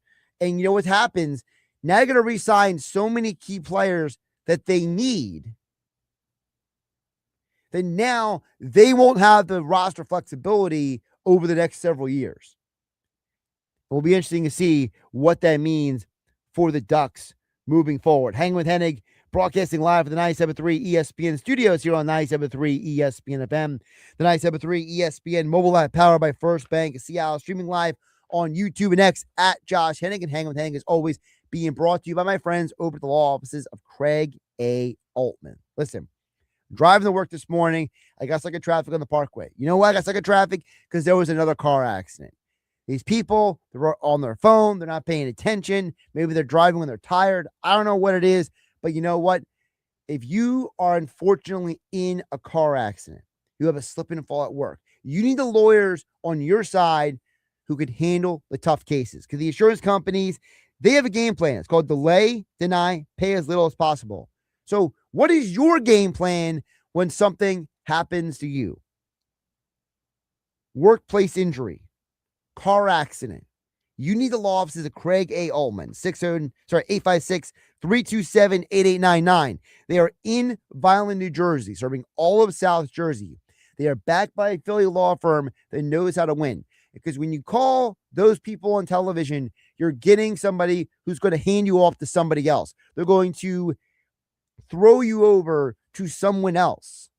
They're not going to take care of you because they don't really care about you. They just want your money. Well, the difference is the law offices of Craig A. Altman only make money unless they win. You don't pay anything. So don't hope for the best when dealing with the insurance companies. If you're in a car accident, a slip and fall, a workplace injury, call 856-327-8899 or get your free consultation right now at craigaltmanlaw.com. Coming up on the other side, it's this weekend's IV Rehab injury report. We'll be joined by Dr. David Gold. We'll talk about one of the Phillies injuries for their bullpen, as well as what is going on with Team USA's Christian Pulisic, all that and more still to come. Hanging with Hennig on 97.3 ESPN. The Stone Harbor Bar and Grill on 96th Street is Stone Harbor's most complete entertainment experience. Great food, fun, and libations, and newly remodeled for 2026. The same great owners and all your favorite menu items remain, and now we've taken things up a notch with a brand new bar, new sound system, 36 brand new 4K TVs, and more. No matter where you sit, you always have a perfect sight line to the big game, and you've got to try our mouth-watering new menu items. Start your meal with blackened scallops, homemade fried pickles, or a cheeseburger flatbread. Try our new Chicago-style dog, or the Mary Ann sandwich, a chicken cutlet, broccoli rabe, and sharp provolone on world-famous Rando's Bakery Atlantic City bread. The Stone Harbor Bar and Grill sources only the top ingredients and serves up the best quality food. Voted best wings of Stone Harbor and the Jersey Shore by Lord of the Wings. Prime rib nights Friday and Saturdays, rib nights on Sundays, and Mike the Magician Friday, Saturday, and Sunday. The newly remodeled Stone Harbor Bar and Grill on 96th Street in the heart of Stone Harbor. Open 11:30 a.m. till midnight, 7 days a week. Go to stoneharborbarandgrill.com or call 609-961-3534 for more.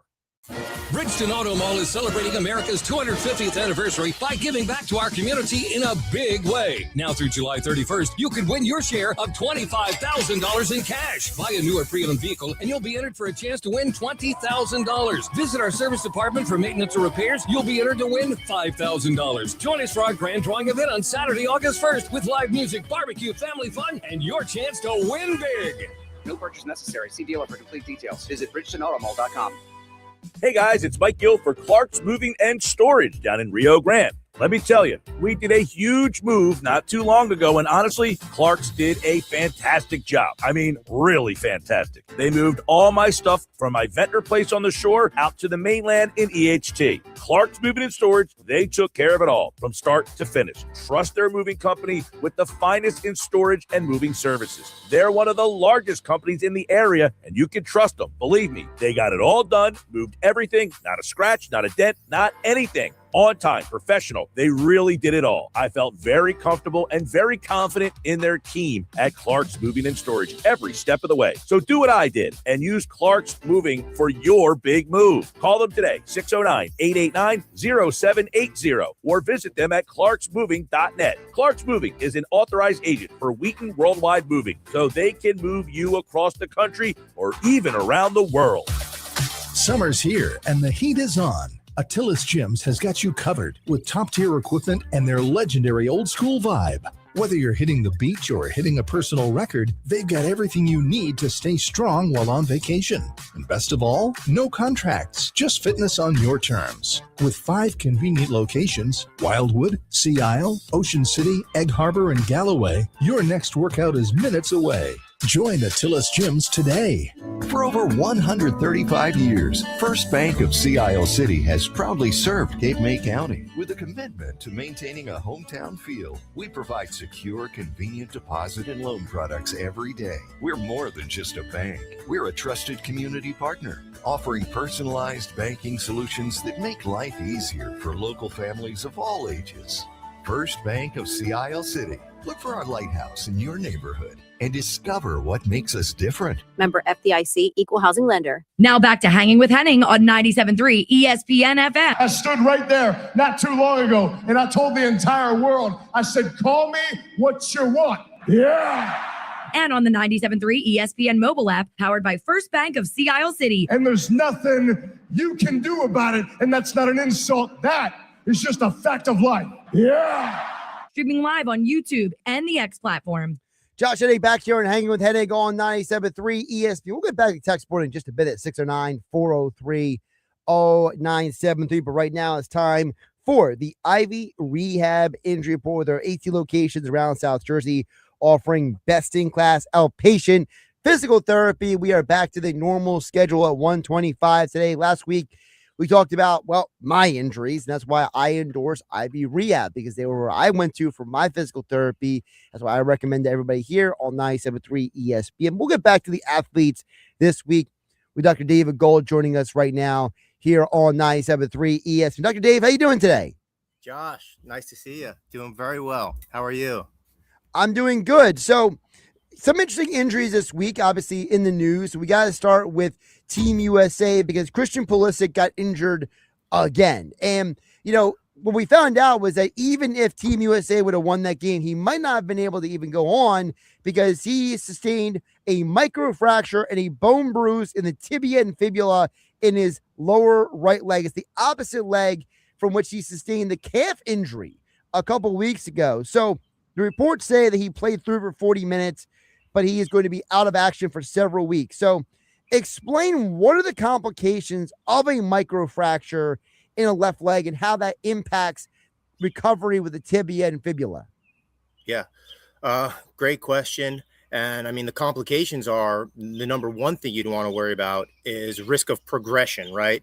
A bone bruise can progress to a microfracture, and then eventually, you know, could really turn into a fracture of the bone, tibia and fibula. So you want to make sure that that's being monitored. And of course, it could lead to compensation, favoring, and then injuries to the other limb or the same limb, whether it's the knee, the ankle, or, you know, another muscle strain. That can be commonly seen as well. In fact, I worked with an athlete, a military member who's also an athlete, just on Friday, just yesterday, who was telling her story recently, dealing with a stress fracture that progressed to a full fracture because it was not diagnosed and treated with proper rest. So absolutely a real possibility. So now you mentioned that getting, you know, not fully recovering. So they're projecting that he can return for AC Milan next month.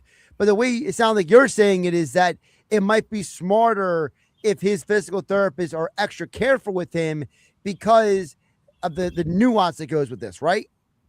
Absolutely. I mean, the first line is to limit force through the limb, right? That's what's going to cause this type of reaction, is load on that bone that exceeds the force that it's able to tolerate. And you just got to shut it down, whether it's going to be in a walking boot and on crutches, to limit the force translating through that bone. And that's going to be the first step for sure. And of course, you know, these guys are professional athletes. They're getting top-notch care. Who knows, hyperbaric chambers, all types of things. But you want to let the body's biology do its thing by shutting it down. And the longer time that you have, the more optimal the healing. Of course, you know, do or die World Cup.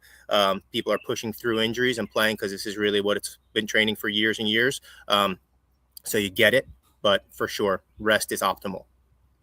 So then if someone comes into IV rehab, right, and they have a microfracture in the fibula or tibula, or they got bone bruising like he does, what are the checkpoints that the patient has to hit in terms of going through their recovery to make sure they come out of this fully ready to get back on their feet? Yeah, great question. And similarly to a professional athlete, I mean, folks in the community, whether you're just a weekend warrior or a high school athlete, college athlete, I mean, we're using the same checkpoints and the same criteria to identify, are we on the right path towards healing? So the first thing is making sure that we're following the tissue healing guidelines, that we have, sufficient rest to allow it to heal. And then we're monitoring pain. Really one thing that I like to see with folks like this is, can you walk with a proper walking pattern, continuous for at least a mile on the treadmill or outside without pain during the activity, after the activity, into the next day? Like, that's what I'm asking my patients, my athletes. And then again, you have people who have pressures, right, to perform, to get back to work. So not everybody reports pain, but you're looking at the walking quality, right, through the eyes of a physical therapist.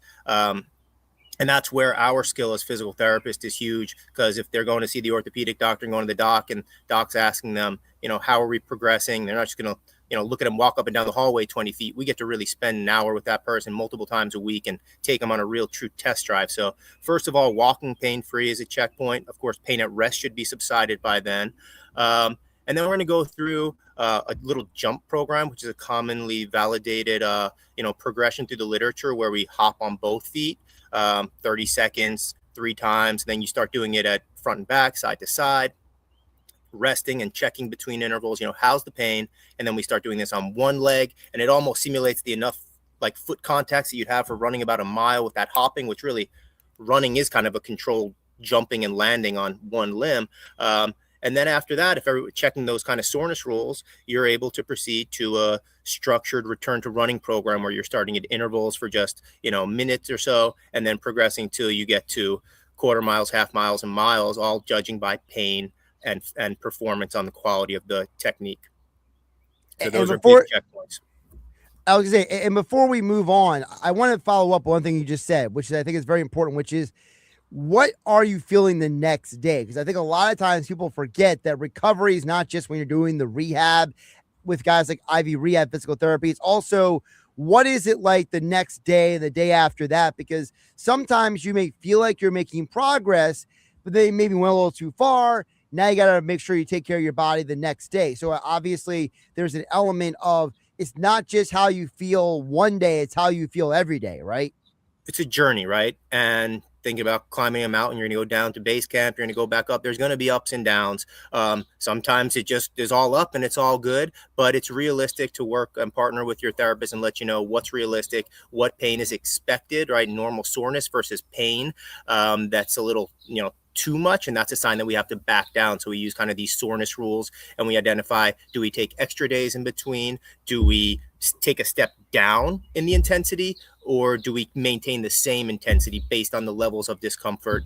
Whether it's just, and those are the questions we would ask any patient, right? If it was you coming into PT, we're kind of asking these diagnostic questions to figure out, is this normal pain, like delayed onset muscle soreness, or just a little kind of soreness versus that kind of pathological pain of like returning of that stress reaction, that stress fracture type of thing. Talking to Dr. David Gold, IV Rehab Physical Therapy, with their 18 locations around South Jersey, coming later this year to Ventnor Heights. Best-in-class outpatient physical therapy. They're my physical therapists. That's why I recommend them here on 97.3 ESPN. I mentioned there's a Phillies pitcher who's got an injury, and it's kind of one of those injuries that, and I don't know if you know this, Dr. Dave, but Phillies sports fans can be really mean sometimes, right? And, there's kind of this vibe, like, this is a real injury. That's why I wanted to bring you on and ask you about it, which is the team has called it a strained left forearm. Reports say that Banks has been dealing with some discomfort prior to the diagnosis for a couple of weeks, and the team believes his inability to control his pitches was because of this issue. So explain, what exactly is a strained forearm? Like, what does that even mean in terms of diagnosis and rehabilitation? Right. So, I mean, like if an athlete's, especially an overhand athlete, a pitcher is complaining of forearm pain, discomfort, soreness, right? That's a description of the symptoms. We have to is the medical staff leading on to exactly which tissue is implicated, which structure is the problem. Forearm pain is probably one of the more common issues that a pitcher is going to deal with. Two of the most common things would be a strain of these flexor tendons, flexor pronator tendons, and also the muscles around this ulnar that stabilize the elbow, and the ulnar collateral ligament, which you hear the word, the Tommy John surgery. I mean, it's all involved. Eventually, if there was a full tear of that ligament, I'm not suggesting he has that at all, but when you're talking about just forearm strain, we want to get, is that what's going on? Because the area of soreness does not always, mean that's the problem area. And yeah, give the Philly sports fans who are very knowledgeable and huge fans for their teams, but giving this guy some credit that if he's having some issue, we're still trying to get to the bottom of it. If we recall years back, maybe 2018, 2020, high Sixers draft pick Markelle Fultz. If you remember, folks gave him the business, thought maybe he had the yips, was a confidence thing, couldn't get his shot, and eventually traded away because he was complaining of shoulder pain, wasn't fully diagnosed, that they couldn't find anything on the MRIs. They couldn't find anything on the films, but eventually it was like leading up to the thoracic outlet or nerves that come from the neck. So, there has to be a comprehensive diagnosis, given by the team. But if it is just, a strain of the forearm muscles, he's going to need some rest. So give him a little rest, couple weeks. And then if you're dealing with that, that's when the rehab starts. And let's say someone comes into IV rehab. Let's say they are complaining of pain in their forearm, right? Maybe they went to the doctor. The doctor's like, look, we scanned you, you're fine, but they're still having maybe that pain, something lingering going on. So what are the process of coming to IV rehab and going through the rehabilitation process? As easy as walk right in to make an appointment. In fact, you don't need a prescription to come to physical therapy, something called direct access. Your insurance pays for it. And you can come right in and make an appointment. We would send a note to your primary care doctor or orthopedist of choice to have them affirm and sign off on kind of their agreement with the plan that we have for you. But yeah, if you're coming into this, we would educate you and do a full one-to-one evaluation and look at the flexibility, mobility, strength of all the muscles through the forearm, the wrist, the elbow. And that's what we do. We look up to the shoulder, to the neck. We're trying to get to the bottom of what's going on with this. In fact, that's often the symptom area, but it could easily be, if you're talking about just any worker, right? If you're a manual skill laborer, we're talking about mechanics and we're looking at the whole chain. Is there something you're doing at work with your lifting technique that isn't really related to your hand and wrist? Because we know that pitchers, they don't just have their skill set from having a strong grip and strong forearms, right? This is from the ground up, their quads, their legs, their core strength, shoulder stability. So, often we're looking at shutting down maybe some movement for the wrist and the hand, limiting like that dynamic movement. And we're looking up at any impairments and strengthening a lot of the rotator cuff, the shoulder girdle, and the core is something that we would really be looking at during that early recovery process, along with education on, rest. Absolutely. And of course, I can speak from my own experience that, one of the important things that I had to go through with my physical therapy was that it's not just the specific area of pain or discomfort. It's also all the other muscles around that area, the supporting muscles. You got to strengthen them too, because that's how you avoid re-injury. I think that's a big part of this as well, which is someone might have hey, it's literally in the middle of my arm. And then it's like, well, maybe it's something else that's kind of triggering a domino effect with that.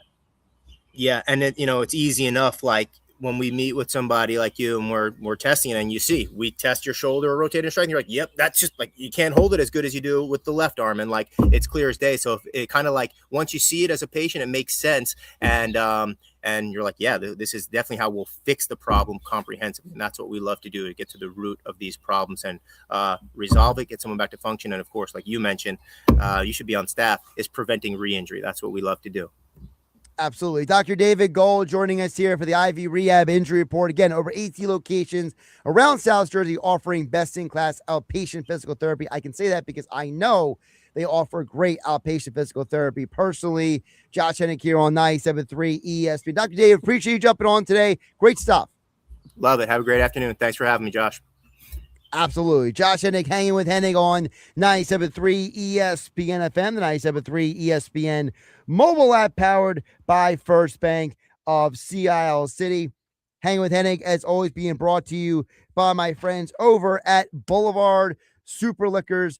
Listen, they're located on Roosevelt Boulevard at the foot of the Ocean State 34th Street Bridge. But the best part about Boulevard Super Liquors is it's a short drive from exit 25 on the Garden State Parkway. So wherever you're coming from, you can just jump off the parkway, roll in, get what you need, and get right back on the road to wherever you're going, the shore house, going back home, maybe visiting some friends and family. Boulevard Super Liquors has the best selection of craft beer, whiskey, vodka, wines, and tequila in all of South Jersey. Family owned and operated for 4 generations. That's why one of many reasons why it's my favorite is Boulevard Super Liquors, the best selection of beer, wine, and spirits at the Jersey Shore. And don't forget, we will be back there for another edition of Hanging with Hennig, myself and Mike Carlin, broadcasting live Saturday, July 25th, presented by Bird Gang Spirits, where you will be able to meet former Eagles player Hollis Thomas, along with winning more great prize giveaways. We gave away Devontae Smith's signed helmet at the last remote broadcast. We gave away a Cooper DeJean signed jersey at the broadcast before that.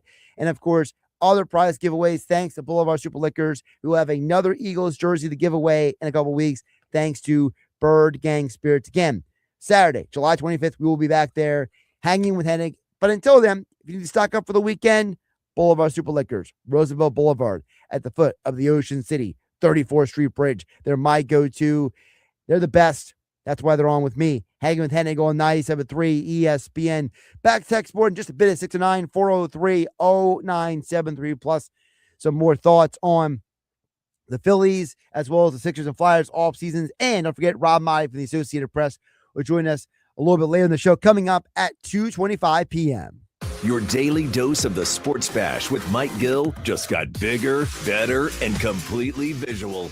Catch the Sports Bash with Mike Gill, streaming live daily on the 97.3 ESPN YouTube channel. Get the real-time takes, the best guest insiders, and join the conversation in the live chat. Don't miss a single show. Head over to YouTube right now. Search 97.3 ESPN. Hit the subscribe button, turn on notifications, and watch the Sports Bash live.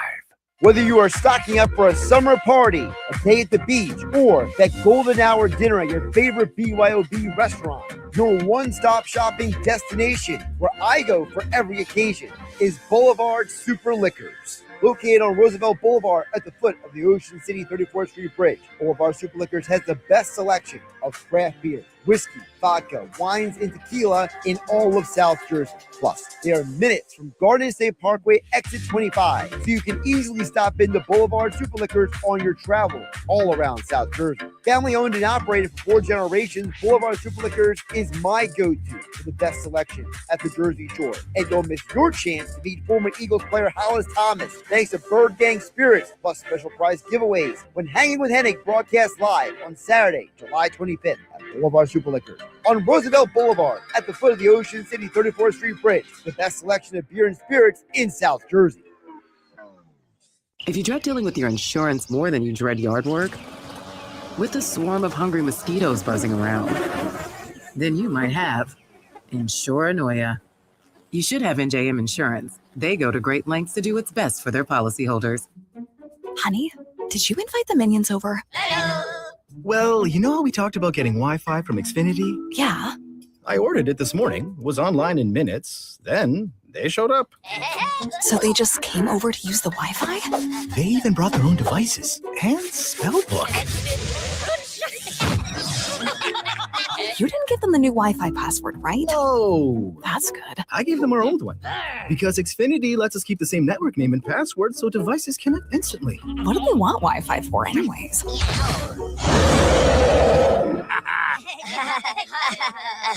Better not to know. Plausible deniability. Get streaming or scheming instantly with same-day Wi-Fi from Xfinity. Plus, lock in one price for the most reliable fiber-powered Wi-Fi for 5 years. Guaranteed.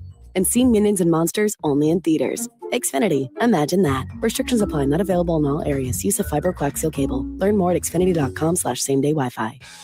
Come experience our coolest summer yet at Ocean Casino Resort. This summer, Ocean will be having our first ever Water Ice Festival on July 18th from 2 to 5 p.m. to indulge in South Philadelphia's famous treat. It's an event that's fun for the entire family. Try countless flavors and vote for your favorite. So get your tickets today. Visit theoceanac.com to learn more. Must be 21 or older to wager or consume alcohol. Gambling problem? Call 1-800-GAMBLER. Broadleys has proudly served South Jersey homes and businesses as a family-owned company since 1911. As their way of showing gratitude and celebrating 250 years of our great country, they are offering an extra $250 off any HVAC install now through July 31st. Plus, take advantage of 0% financing and rebates up to $3,650. Call today for a free quote or visit broadleys.net. The name you know, the service you trust. With other language learning apps, I was just playing games. I wasn't really learning. Babbel's different. Babbel was designed by over 200 language learning experts to be the most effective way to learn another language. Every time I open the app, I can choose to work on my writing, speaking, or listening. And it saves my mistakes for me to review, so I'm constantly improving. Before Babbel, I thought I just wasn't good with languages. But now I'm speaking French. Tout ça, c'est grâce à Babbel. Save up to 50% on your Babbel subscription when you sign up at Babbel.com. Babbel.com. Recovering from an addiction is an individual accomplishment. A young mother who chose recovery to care for her family. A high school athlete overcoming opioid addiction. A couple celebrating his recovery. Everyone's recovery is different, and there's no shame in asking for help. Call 844-REACH-NJ. Trained counselors are available 24/7 to help you find the recovery option that's best for you. Tell us your story, and let's begin your recovery today.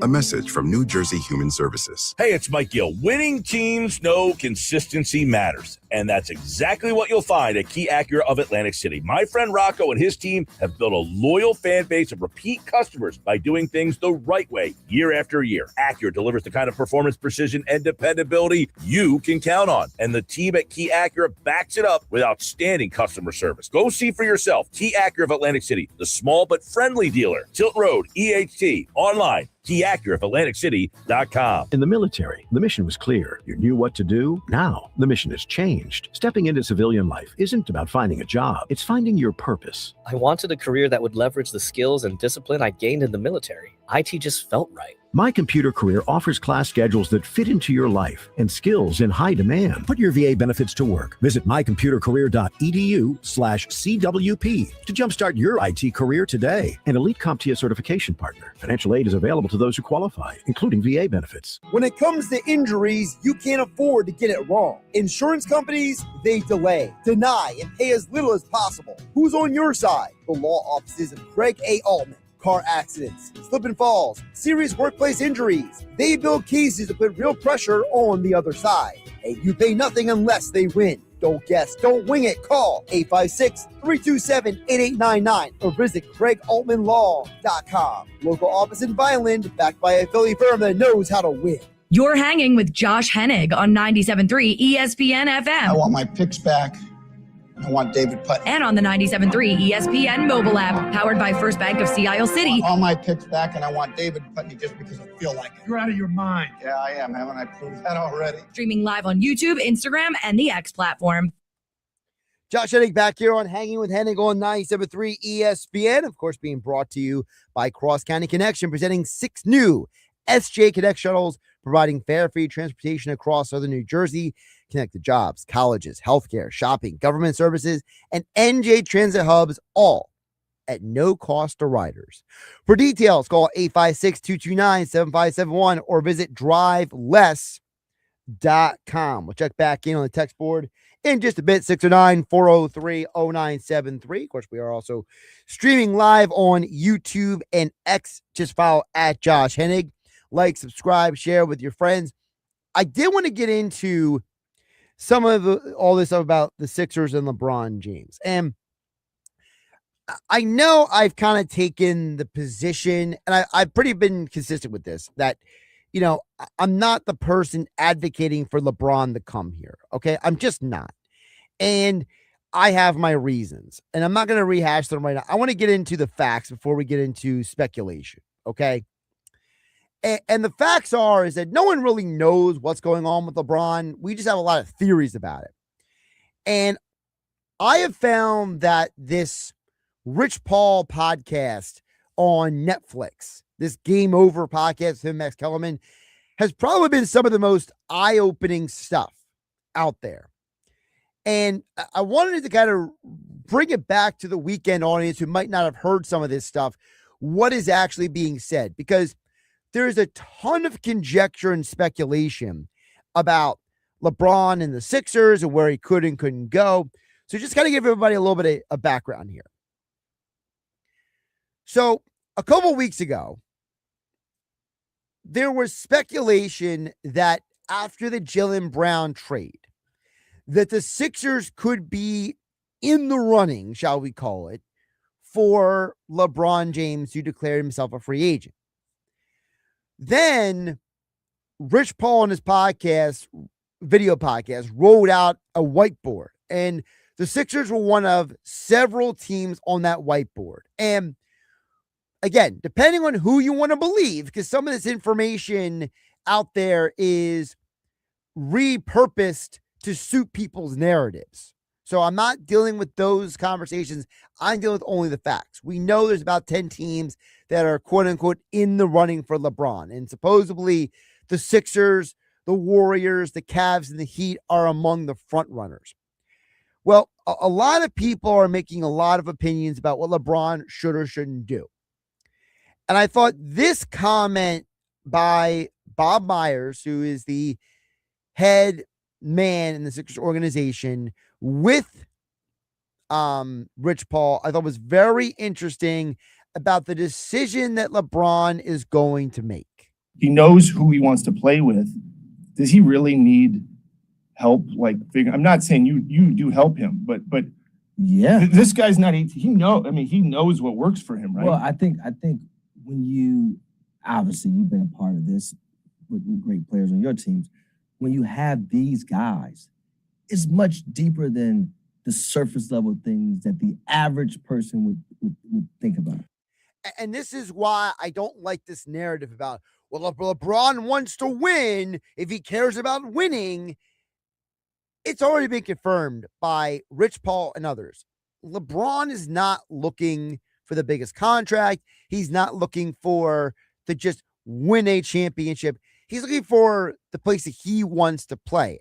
And that's why we got to take our own, what I think LeBron should do, what you think LeBron should do. We've done this now. Not once, not twice, not three, 4 different times now LeBron has entered free agency. And everyone wants to project onto what they think he should do. And then they'll get mad. Why did he go to Miami? Why did he go to the Lakers? And as Myers and Paul, who, by the way, Bob Myers used to be an agent before he became an NBA front office executive, they both explained that these are decisions that are made that the average person would not be thinking about. What people forget when you look at these things, which I don't know LeBron very well. I know him, but not obviously nowhere near you. It's a person.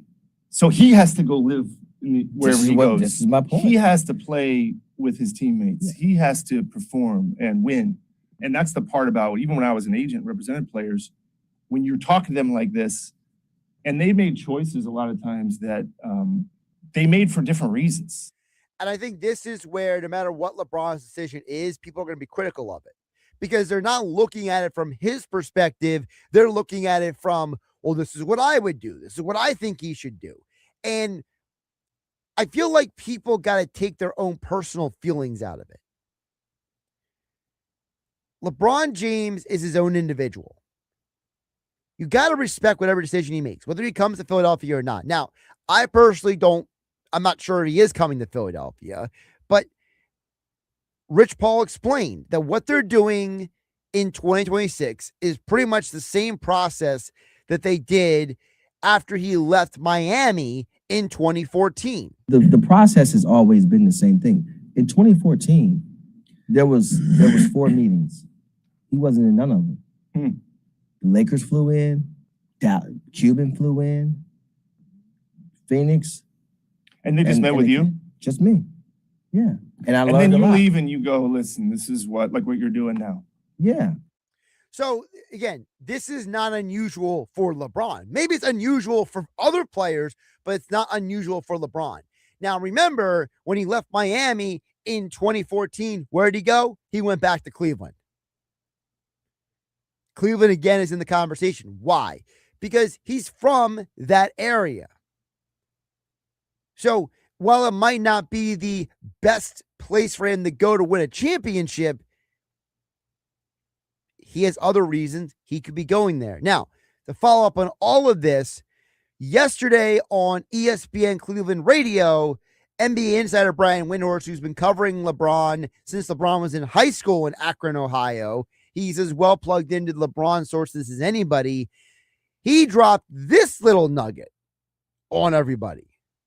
I don't necessarily know if it is the most attractive because you're making a basketball case, and what LeBron has said is it's a happiness case.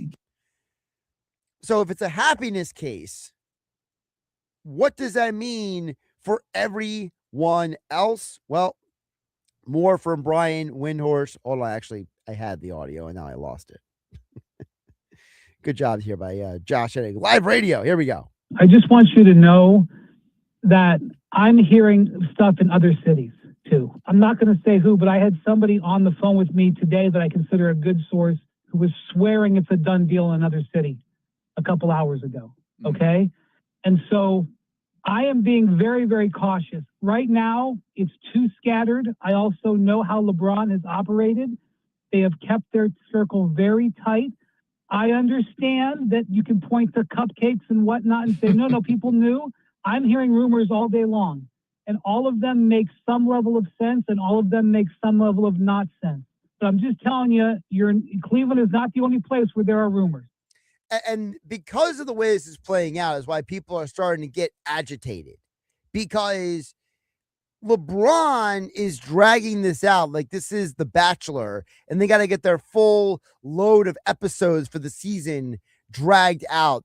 And while LeBron is busy playing golf in Ohio and Florida and now Puerto Rico this weekend, he was stopped in Philadelphia's area for play a little golf. He's playing everywhere, golf everywhere, but he's not making a decision. And everyone's getting mad because people are being like, well, here's why he needs to come here. And then when they open their phone, right? I'm gonna grab my phone right now. And I'm gonna exemplify my point here. I have no alerts about LeBron. None. I don't have an alert. I don't have an update. I got nothing on my phone. So when there's no update comes on your phone, what's the reaction? What is he doing? He's an idiot. He needs to make a decision. Why would he want to go to Cleveland? Why would he want to go to Philadelphia? Minnesota makes no sense. But the reality is that all of these places do make sense. What is becoming the agitator is that Brian Windhorst is saying everyone seems to have an opinion about what LeBron should do. And as Bob Myers says, LeBron's basketball IQ is so high, we probably should just accept that whatever decision he makes is the right decision. LeBron's basketball brain is, he knows the answer better. If I asked that, he would have an opinion that I would say, well, that makes sense. Because he knows. So whatever place he chooses, I think all I could talk about would be winning and organizationally support. But if there's other reasons, it's completely fine. Personally, I think the Sixers are in the running, but I think the ultimate decision is going to be, does he want to go home? Does he want to play with his friends in Golden State? Or does he want to try something new in Philadelphia? That's where the real decision lies for LeBron James. Hour 3 of Hanging with Hennig coming up next on 97.3 ESPN. Sunday morning in the locker room with Billy Schwein, producer Alex Berardis, and John Coyle join me in the studio. We'll talk Phillies baseball and go on the mound with former Phillies relief pitcher Scott Air. Brought to you by Blitz's Market of Ocean City. Hour 2, Mr. Negadelphia, PJ Korda checks in. Brought to you by the Vassar Pool Service. Next, we'll hear from Holy Cross outfielder C.J. Egri while he waits by the phone during the Major League Baseball draft. It's the locker room with Billy Schwein, Sunday morning from 10 a.m. to noon on 97.3 ESPN. Listen up. The soap you shower with, it's you probably haven't even questioned what bar of soap you lather up with. Let's face it, most guys don't. But now you can upgrade your shower game with Dr. Squatch Natural Soap. I'm talking about natural, nourishing, cold-pressed, hand-cut soap for men. Men who use their hands. Men who build things. Men who catch foul balls without spilling their beer. You won't just smell good either. Your skin will be healthier and more nourished. We make our soaps with natural ingredients from the earth. Ingredients like oils, plants, goat's milk, Greek yogurt, oatmeal, shea butter, and citrus. Turn your shower game up to 11. Get ready to step out of the shower feeling alive. Hey, this is Josh Hennig. Go to my social media and click my exclusive Dr. Squatch link for your chance to save $10 off your next order of great natural soap, deodorant, and much more. Only with Dr. Squatch. TLC Plumbing, Heating, and Cooling has been proudly serving South Jersey for over 20 years. Owner Matt Calloway was born and raised in Cape May County and has over 25 years of experience in the heating and cooling industry, as well as fireplaces, plumbing, and bathroom renovations. You can always count on a licensed and insured local contractor like TLC Plumbing, Heating, and Cooling to be there promptly and to fix your problem right the first time. If your home needs a little TLC, get TLC Plumbing, Heating, and Cooling today. Online at tlcphc.com. Whether you're behind the wheel or on a bike, safety starts with following the law. New Jersey bicyclists riding at night must use a white front light and red rear light visible from 600 feet away. Drivers, remember the safe passing law. Give at least 4 feet when passing people walking or biking, or slow down until it's safe. Share the road, save a life. A message from the New Jersey Division of Highway Traffic and Safety and Cross County Connection. Learn more at driveless.com. South Jersey, the wait is over. The most anticipated jewelry event of the summer is happening now through Saturday at Robert's Fine Jewelers. Everything in the store is half off today. Half off sparkling diamond rings, diamond necklaces, diamond earrings and bracelets, including both natural and lab-grown styles, colorful gemstones, and so much more. Enjoy 12 months, interest-free financing, and a complimentary gift with your purchase. Hurry in today and discover why this is the biggest jewelry sale of the year. Visit Robert's Fine Jewelers in Northfield today, or learn more at robertsfinejewelers.com. Exclusions apply. Hanging out at the Piccadilly, nowhere tomorrow, everyone's happy, beers keep coming, tails piled high with friends and family, spirits to the sky. To and from the shore for eat-in or carry-out, you've got to make the trip to the Pick. The Pick patio is open, featuring their world-famous wings, cool drinks, games, live music, and fun times in the Pines. Order catering or carry-out at Piccalilly.com, the original Piccalilly Inn in Chemung, New Jersey since 1927. Home of the Philadelphia Eagles. They've got him, it's a sack! Sixers. Oh, baby! And Flyers. He scored! 97.3 ESPN. WENJ HD, Millville, Atlantic City. A Town Square media station serving all of South Jersey. Finally! This is Hanging with Hennig. I have friends everywhere. On 97.3 ESPN Radio, South Jersey. In New Jersey. Am I right? Yeah. Live feed on the 97.3 ESPN mobile app, powered by First Bank of Sea Isle City. It seems to run on some form of electricity. Well, you're not wrong. Streaming live on YouTube, Instagram, and the X platform. The internet is a communications tool used the world over where people can come together. Now, here's your host. He's not gone. That's the whole point. He's never gone. Josh Hennig. 2 o'clock hour of Hanging with Hennig on 97.3 ESPN, being brought to you by my friends with the law offices of Craig A. Altman.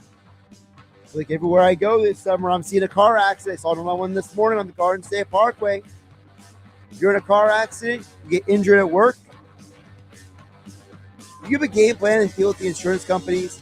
They got a game plan. It's called delay, deny, and pay as little as possible.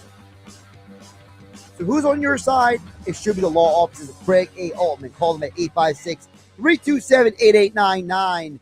They are located in Vineland, New Jersey, serving all of South Jersey.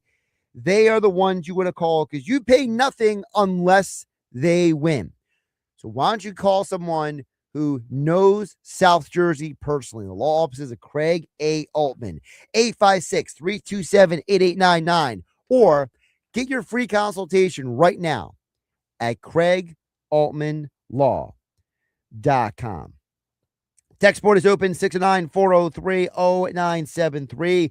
We open the show in the 12 o'clock hour talking about the Phillies and the Flyers. Rob Maaddi from the Associated Press, he will join us coming up in about 20 minutes from now to talk about the Phillies and the Eagles. Your texts are available as well at 609-403-0973. I'm going to get to Jordan Summers' point in just a minute. We also talk about the Sixers and LeBron James stuff. And, you know, before we get back to the Phillies, I will say this about the other part with the Sixers that we didn't get to in the last hour. And that is, we also need to realize that, kind of like with the Flyers, if you don't get the big name, it doesn't make what you did this offseason less exciting. It doesn't make it less inspiring for the future of the team. The future of the team is still there. The future of the team is still fully locked and loaded. Acquiring Jaylen Brown is the kind of game-changing move that this Sixers team has not done in a very long time. Over the years, when the Sixers have added people, they haven't been players who changed the trajectory of the franchise. They might change the team in that season. They might change the construction of the roster. They might change the style of play that's required of the team. But they don't change the entire perception of the team in terms of who they are, not just this year, but years to come.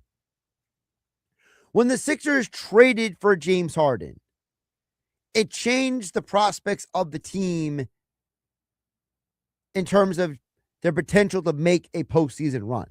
When they added J.J. Redick years ago in free agency, that changed the perception of the team from being, hey, we're in a rebuild, to no, we're going to start trying to be a playoff team now. When the Sixers traded for Dikembe Mutombo in 2001 for the Allen Iverson run to the NBA Finals, it changed basically the topography of the Eastern Conference for the Sixers to go from being a competitive team to a legitimate NBA Finals contender. Realistically, Jaylen Brown trade is the biggest addition for the 76ers since adding Moses Malone. It's the kind of move that takes you up a level. It takes you from being, we're a playoff team, to, oh no, we can maybe win the Eastern Conference. And so whether you add LeBron or not, it doesn't change the reality that this move right here, Jaylen Brown, that's the move. That's what gives Mike Gansey the hat tip. That's what gives the 76ers organization the ability to go to an Anthony Simons and say, you should come to Philadelphia. It's the kind of move that makes the addition of Dean Wade for this team more valuable. The Jaylen Brown move takes the team from, man, we got to have a conversation about Quentin Grimes and Kelly Oubre, to, no.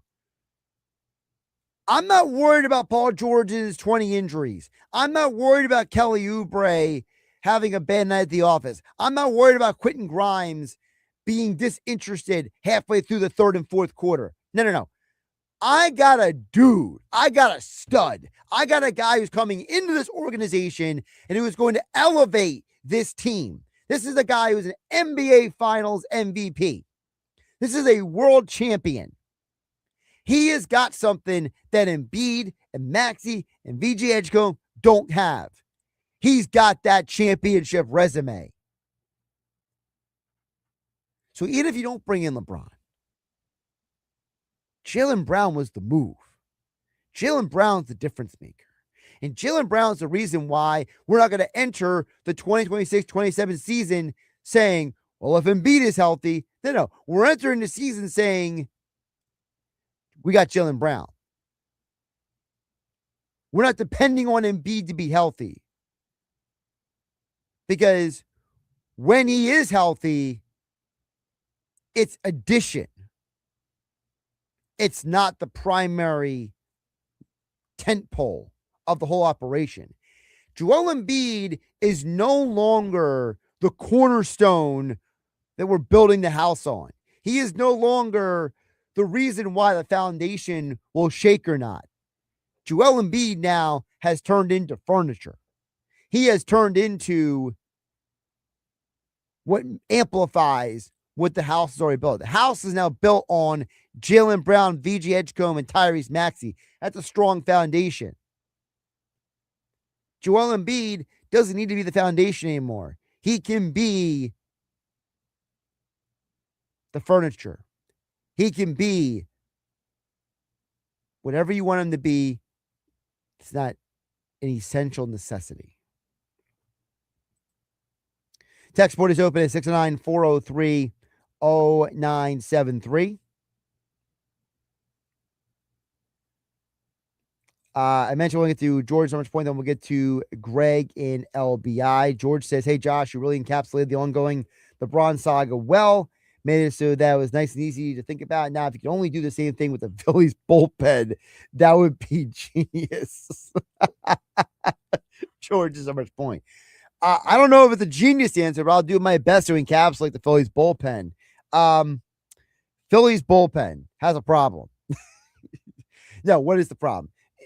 So I touched on this a little bit earlier in the show, George, and I'll bring it up again here. The problem with the Phillies bullpen comes down to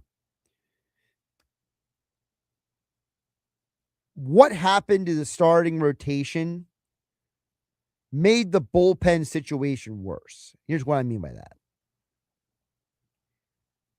The Phillies came into this year with the idea that Andrew Painter was going to have his welcome to Major League Baseball moment. He's going to splash onto the scene and make this big impact.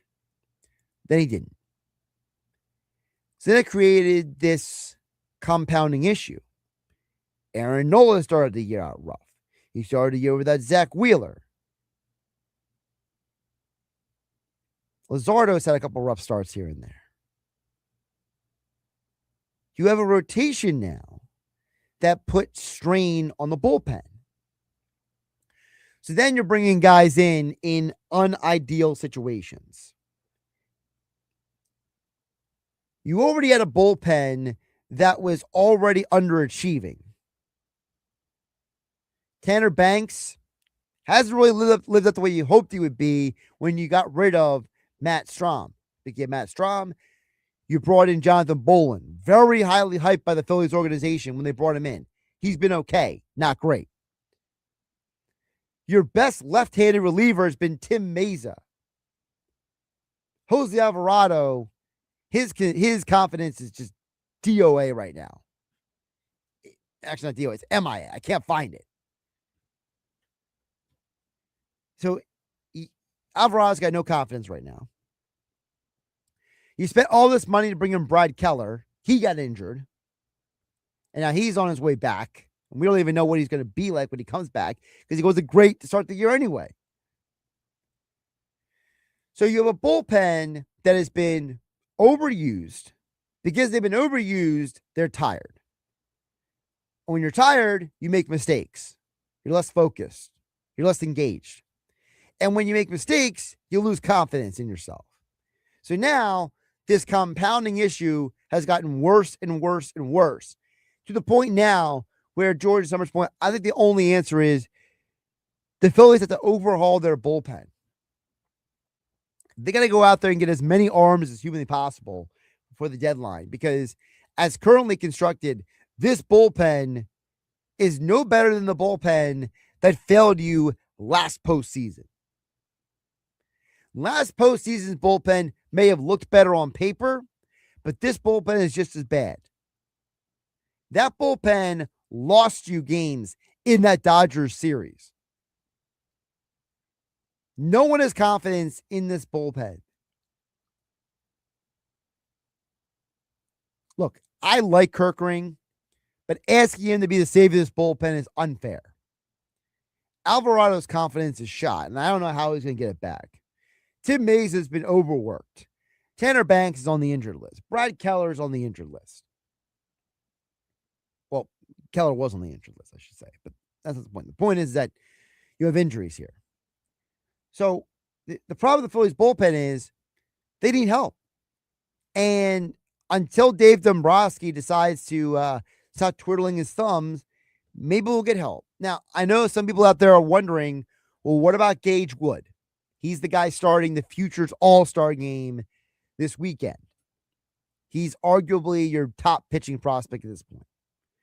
Also, you have Alex McFarland, a guy who has jumped on the radar for a lot of other teams around Major League Baseball.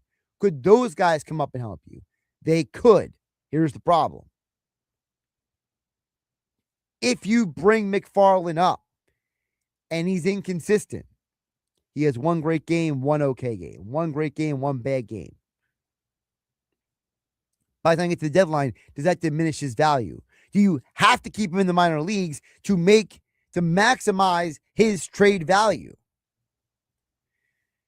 Gage Wood is a little complicated because I do think Gage Wood could pitch at this level immediately, but the problem is he ready mentally? He's physically ready. Is he mentally ready? At the end of the day, George Summer's point, I think they got to make multiple trades. They got to use Alex McFarland to get like a big time bullpen type of arm. All right. Now, I don't know all the players who will be available at the trade deadline, but I do know this. And I'm trying to look up this one guy's name because I know I'm going to botch if I try to remember the guy's name. Let me see here. Where is that guy's name? There's a guy who pitches for one of the not good teams, who I think genuinely could be available. I saw his name the other day, and it's going to drive me nuts if I can't find it. But there are a few different guys who could be traded. The problem with some of these guys, though, is that are you going to give that team the best offer? That's really where the rub is. Like, I know a lot of people talk about Aroldis Chapman, but the problem is that Chapman's probably going to be the best reliever traded. Is someone else going to offer more than, let's say, Alex McFarland and another draft pick to get him? Because if they are, you're not getting him at all. You're just not. So now you got to pivot to other guys. And there's a few different guys out there who could be traded. Again, I'm trying to find the one guy's name. There was one guy that really stood out to me the other day because I was listening to Buster Olney on the Baseball Tonight podcast, and he mentioned this guy specifically as someone who is a trade candidate because he plays in the American. He pitches in the American League. I should not play. He pitches in the American League. Here it is, Trevor Rogers. So Rogers not having a great year, but what Rogers is he's number one, he's left-handed, and number two, he does have a history of being a good pitcher. So just because he's having a rough year in Baltimore this year doesn't mean that he could get a fresh start, come here, and be good for you. I think that he's the kind of guy that could maybe come in here and be that kind of stabilizer for the left-handed pitching aspect of it. Now, is it something where you got to trade Alex McFarland, let's say Alex McFarland, Tanner Banks, and I don't know, Dante Norty? Like, it's going to take multiple guys to get him? Because it's probably going to take multiple guys to get Aroldis Chapman. Getting Chapman's going to be a little more expensive in terms of trade value. But you need more than one pitcher. So, are we talking about, for example, you were just in Kansas City. Did you spend part of your time in Kansas City maybe looking at who they have in their bullpen, who they have on their team, and saying, you know, we just need bodies at this point? Is that how you're handling it? Or are we handling it in terms of we just need arms? You know, you need a fifth starter. You just saw Michael Wacha this past weekend. Is he a guy that you bring in and you say, start for us the rest of the year? Get us to the finish line and come out of our bullpen? Maybe.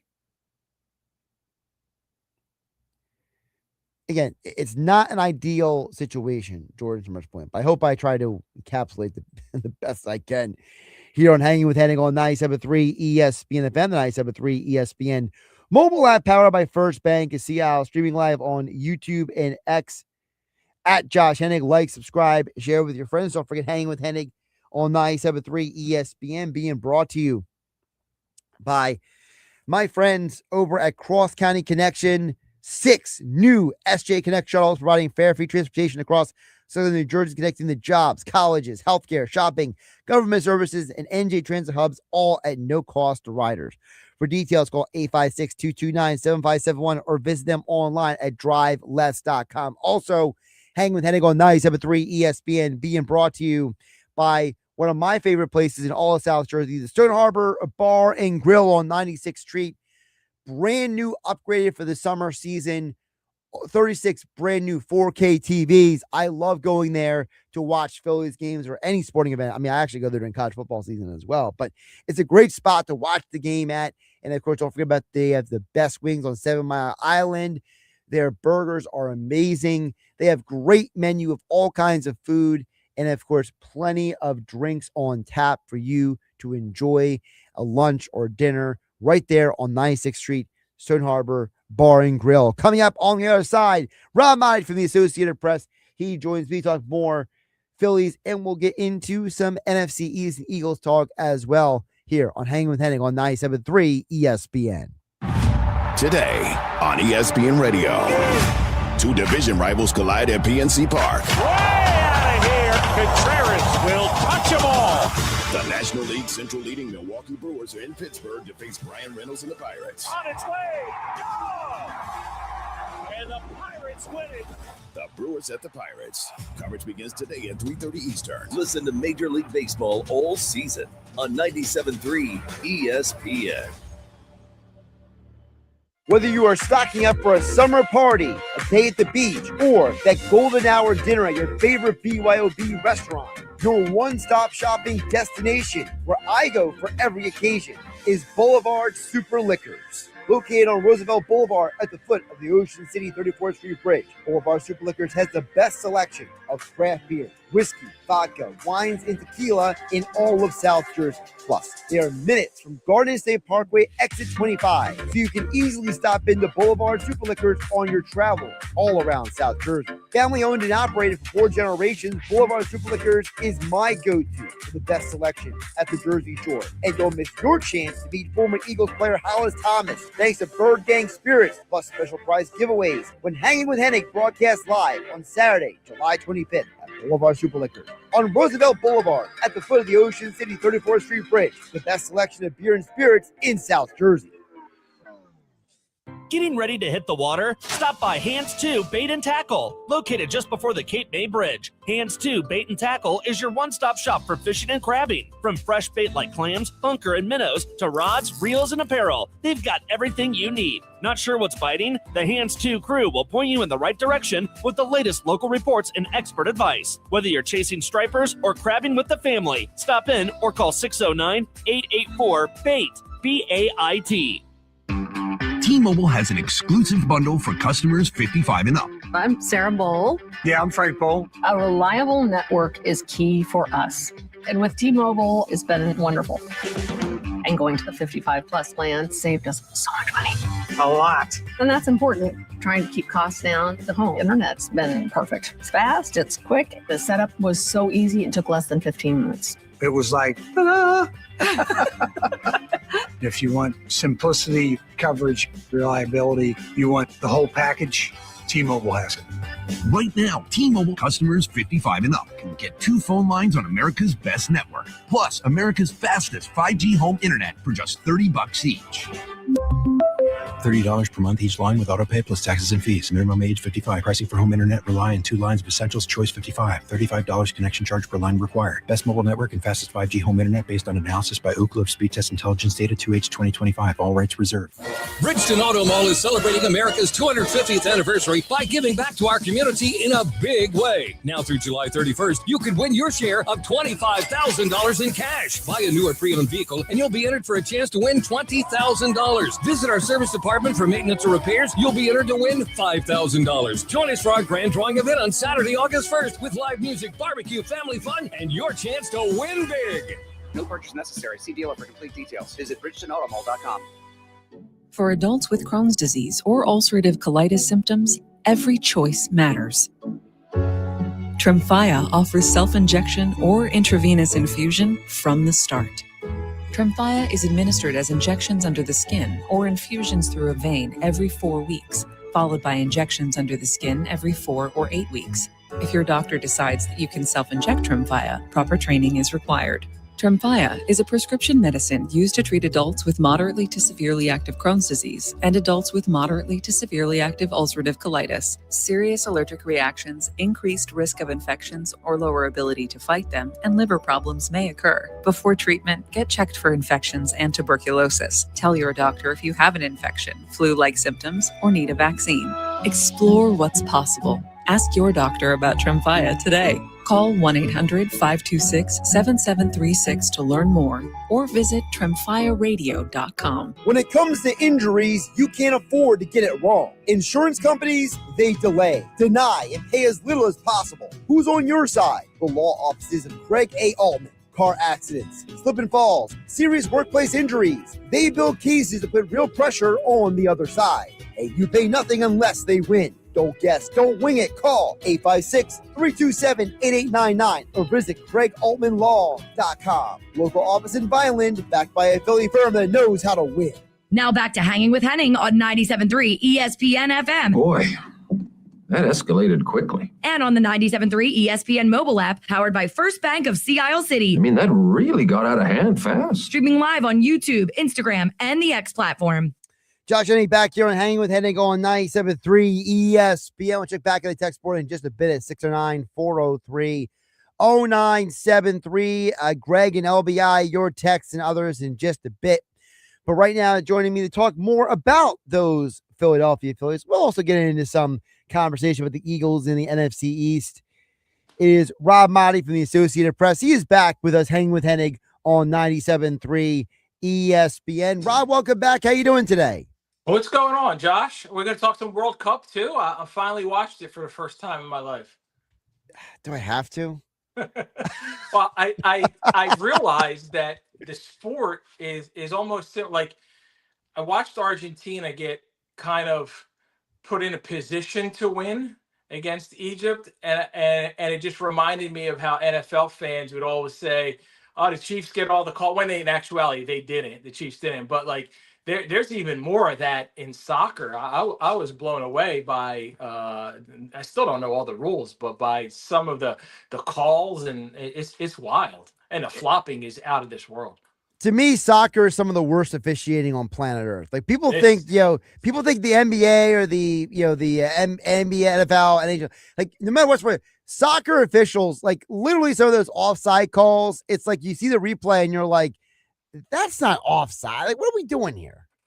Yeah, and then the ability to go back and replay some, but then not to or deny the replay. Now that was good. Like you just changed a game changing goal, but then you wouldn't even look at or review another one. I don't know how they come about these things, but those are some things that the NFL would never get away with. But it's been fun to kind of get in the spirit of it and see it. The fact that it's in the U.S. all across America really was I felt left out. Like I'm not in Philly, and I wanted to be at the All-Star game this week, and I'm not because I got a coach in my girls are in a national flag tournament that's coming to Tampa this week, and we earned the right to be there. I'm like, man, I'm giving up the home run derby and all that stuff, and unless they call me to be in the home run derby, Josh, I'm gonna have to watch it on TV.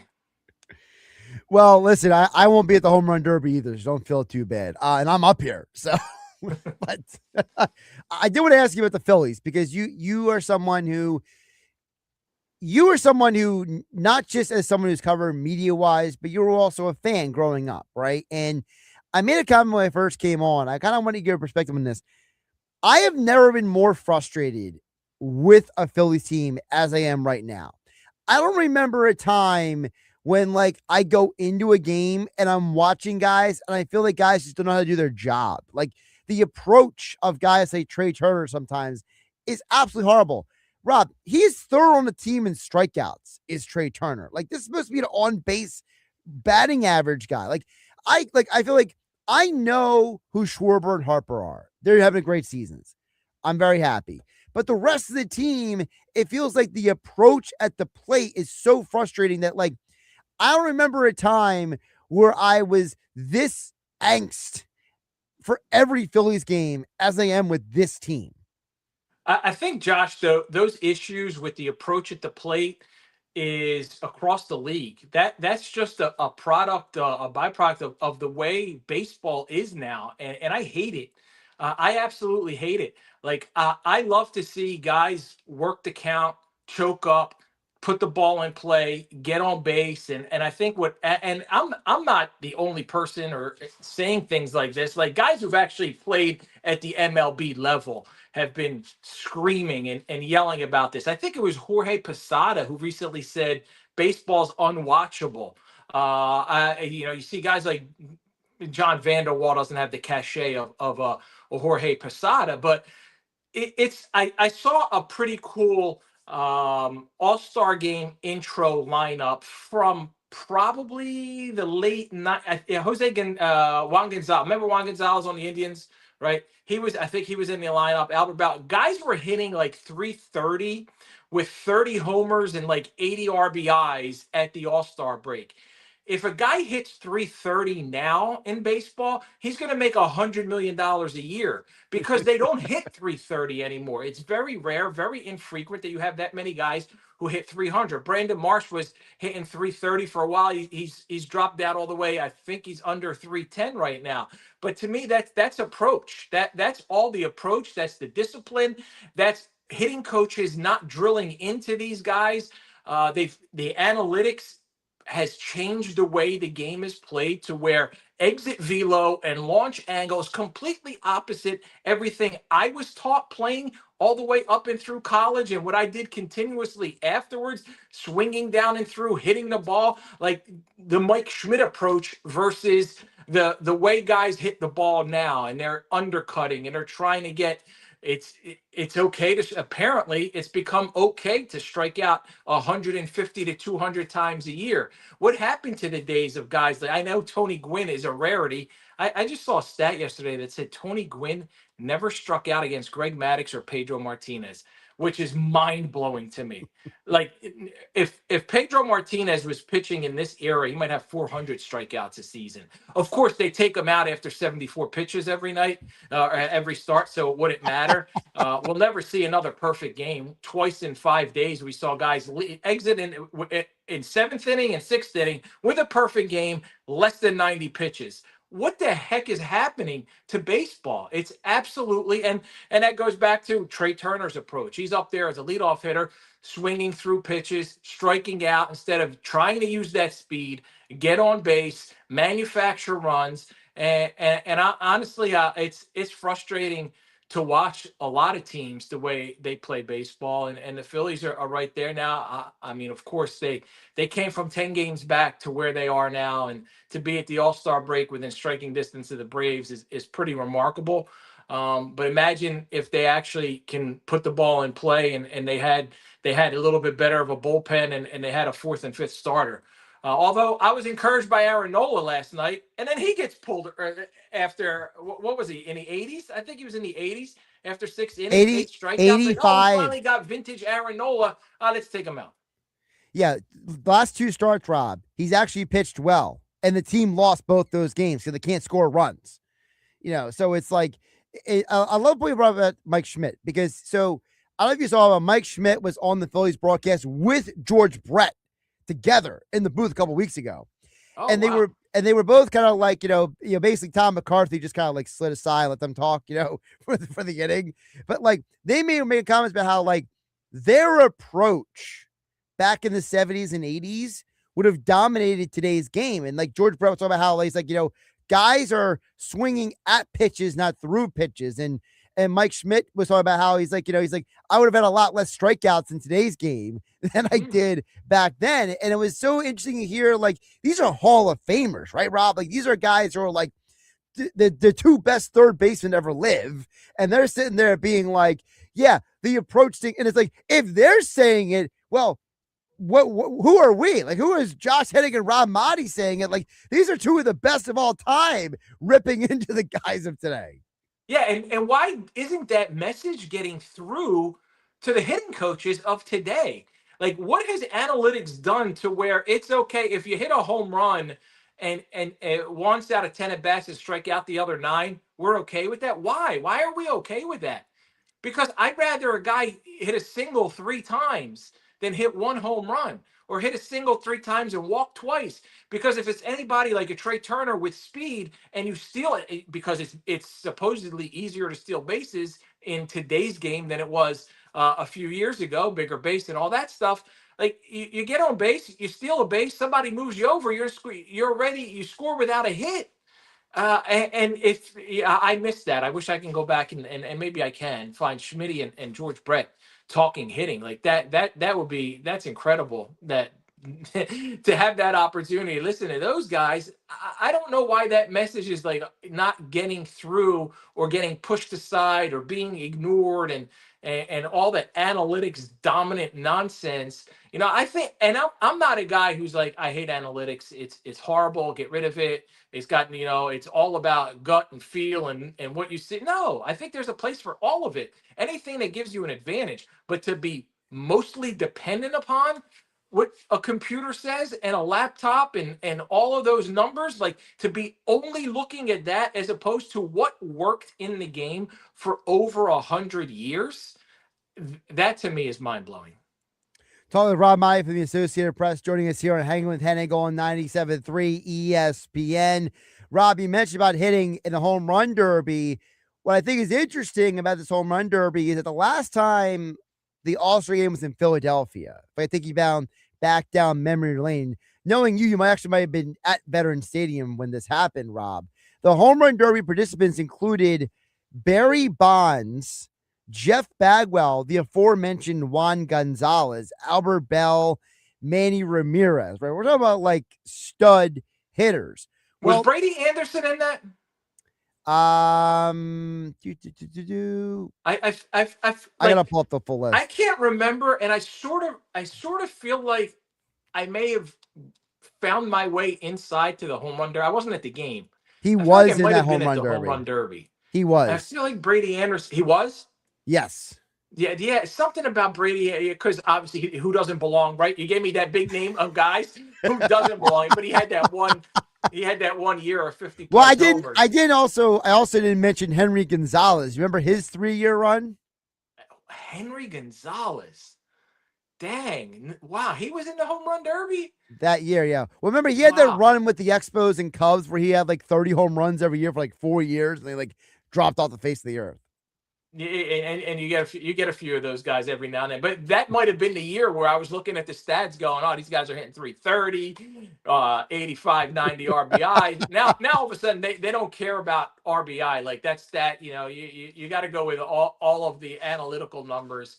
People put those in front of you before they just put up batting average, home runs, RBIs, which forever measured how we viewed a player and his all-star abilities. And the one thing that it did irk me, and I don't know how this happened, and I'm sure, and I know a lot of people in Philly were ticked about is Zach Wheeler not being on the All-Star game because Zach Wheeler isn't eligible to pitch. Like, what happened to putting him on and then taking him off and having somebody else join the roster? I will say, so a couple of things to that point. So you weren't here with me when I had this conversation the other day, which is, so I've interpreted it based on what Buster Olney explained on the Baseball Tonight podcast is like, basically it's like baseball's using that rule as an excuse because the actual rule says that if you pitch Sunday, you have to declare that you're available to pitch in the All-Star game on Tuesday. Well, Zach Wheeler is saying, I'm available. I'm telling you, I'm available. And Major League Baseball still put Brandon Webb on the All-Star team. And it was like, it's almost like they're to the point where like, it's almost like last year. Like, remember Christopher Sanchez? They put him on the team because he pitched on Sunday. And it was like Major League Baseball is just like so stubborn at this point. They don't want to like, there's no wiggle room. We already made this decision. And it's just such a slap in the face to a guy who's having a Cy Young caliber year in Wheeler to be like, we're not going to find a way to get you in the All-Star game. It's nonsense because his numbers are way better than Webb's, like in every way, in purely looking at them, in all the analytical ways that you view numbers, they're just better. And Webb isn't the only, like, I understand when a guy gets, he's the only representative for a team and but he wasn't the only representative for his team. Right. So it makes no sense. And then for me, as a Hall of Fame voter, you look at, because 10 years from now, or whenever we see Zach, 6 years, 8 years, Zach Wheeler's on the ballot, and I'm looking at it, and now I go, all right, one Cy Young, no Cy Youngs, he hasn't won one yet, but maybe 3 top 5 finishes. And this is one less All-Star appearance that goes towards his Hall of Fame accountable stats, right? And do I, going forward, have to be like, all right, I'm going to start charting guys who deserve to be in the All-Star game but got passed over because they pitched on Sunday. But like it's nonsense. Then you got in the NFL, you got the Pro Bowl where 900 players are in and they can't play. I think in baseball, you put him in. He's on the team. He's a legitimate All-Star. You don't want him to pitch. Put the asterisk next to his name, and then add somebody who gets to be another All-Star who's eligible to pitch. To me, it's terrible, and I love that Zach Wheeler spoke out about it and was ticked off about it, and maybe it'll help him. He pitched it. He was great in his first start after the snub, and maybe he'll go on and win a Cy Young and win Game 7 of the World Series, and that's a whole lot bigger than making the All-Star game. That would be a story. I won 14 strikeouts. That's all he had in the start afterward. That's all. That's all he had. But I was talking about the home run derby. You kind of like wrapped me back around because I was thinking about the 96 home run derby because there were guys who were like Hall of Fame caliber players in the home run derby. And there's 2 guys for the Phillies who are going to be in this year. It's Bryce Harper and Kyle Schwarber. Rob, you are a guy, you mentioned you do vote for the Hall of Fame. Are you looking at Harper and Schwarber as guys who are building Hall of Fame resumes? I feel like that term gets thrown around very loosely now, like about the Hall of Fame. And it's like, no, baseball is not like basketball. Half the world gets in the Basketball Hall of Fame. Football and baseball are like the 2 only sports where like being a Hall of Famer still matters. Yeah, and I don't think like there are guys where if they retire today, they're a Hall of Famer. Both of those guys have built such a strong case and are still building it. And I think when all is said and done with Bryce and Schwarber, I don't know what their final numbers are going to be, and I don't know where I need them to be. But I think they're heading towards Cooperstown, and I think what Bryce was able to do by playing first base and playing it very well, like he's a solid defensive first baseman. So when we talk about the Phillies adding a player and maybe Bryce will be willing to go back to right field and bring in another first baseman, it could be a defensive downgrade in 2 areas if that happened. He were willing to move because it might not be as good of a defensive first baseman, and he might be more of a liability in right field than somebody else. But right now, I think they're regardless of who wins the home run derby, and wouldn't it be cool if both of them, it comes down to the 2 of those guys? And has Bryce figured out who's going to pitch to him yet? I don't know if that's. I think it's the guy. It's the Dodgers guy, the guy from the. So I don't know if you remember. So there's a guy who's on the Dodgers coaching staff. He's the guy who threw to Kyle Schwarber in the home run off last year's All-Star game. Apparently, it's supposed to be that guy that's going to throw to Harper, I believe. Is he going to also throw to Schwarber? That guy might be tired if he's doing 2 guys. I don't know how that works. I don't know how it works either. Yeah, it used to be like, okay, if they get to 500 homers, they're going to be a Hall of Fame. I think there are going to be voters who look at Schwarber as because he's only a DH and they're going to hold him to higher standards. But I'm going to just put him right up against Big Papi, David Ortiz, who is a DH, and go, I think what Kyle Schwarber's been doing in a Phillies uniform, he had some great numbers before he came to Philly, but what he's done in a Phillies uniform, that's a whole Hall of Fame stretch of seasons right there. And Bryce, for the longevity of his career so far, I don't think he's I love the rebound season, and I don't know if it's really a rebound season. There was the whole elite, not elite nonsense last year. After that year, I thought he had a pretty darn good season, but he's trying to prove that he's still an elite player. Ironically, Freddie Freeman, who Dombrowski compared him to, like, oh, would you say Freddie Freeman's elite? Would you say? And here's Freddie having a great all-star season. So maybe Dombrowski got two guys riled up with one comment in the off season. But I certainly think in several years from now, when that ballot's in front of me, we're heading towards Schwarber and Harper both being in the Hall of Fame. The other thing with Schwarber is interesting, Rob, and I want to get your take on this.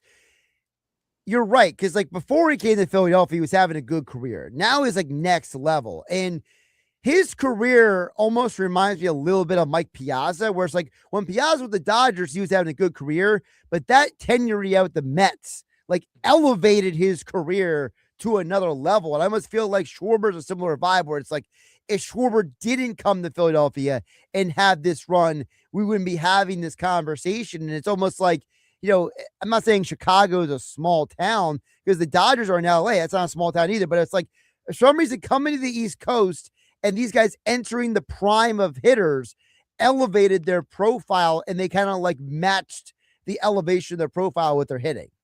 Yeah, now I want to go back and check out Piazza's career, because like when you talk about guys who had incredible numbers, like to see a catcher hitting 362 or whatever he did one year and hit like almost, I think he had to have a 40 homer season or a few, like those numbers. I think he had like just one with the Dodgers, because I feel like you have to look it up I can look it up, but like, yeah, I feel like the majority of like those first few years were like just high batting average years more so. But then when he got to the Mets, that's when he started really crushing the home runs. Yeah, and don't forget the 2 weeks he was with the Marlins or whatever that was. What a crazy it might have been even like 3 days. Yeah, I hope people don't hold CBP against Schwarber, because he hits bombs that would be out of any park. They would be out anywhere. I don't care, the Grand Canyon, if he was playing his home games there. So I think it's pretty awesome to see what he's done. And over the past couple of years, he's gotten his batting average up, which I can appreciate given the early part of our conversation. He's not a Mendoza line guy anymore. He's getting in the above that. You know why he got his batting average up? Schwarber says because he lost weight. Schwarber says as soon as he lost weight, he was able to turn on the ball better. Oh, I didn't know that. So I'm hey, that I can certainly appreciate. Taking care of yourself. I remember the Prince Fielders and the Cecil Fielder and the big guys who John Kruk. All he did was Albert Bell, right? Wasn't I'm not an athlete, lady, or whatever he said. Just go out there and hit the ball. So it's going to be fun. It's going to be fun to watch this home run derby. And I don't think they changed it yet, but I would love them to go back to each guy wears his own uniform rather than that ugly softballish uniform that they make everybody wear. Yeah.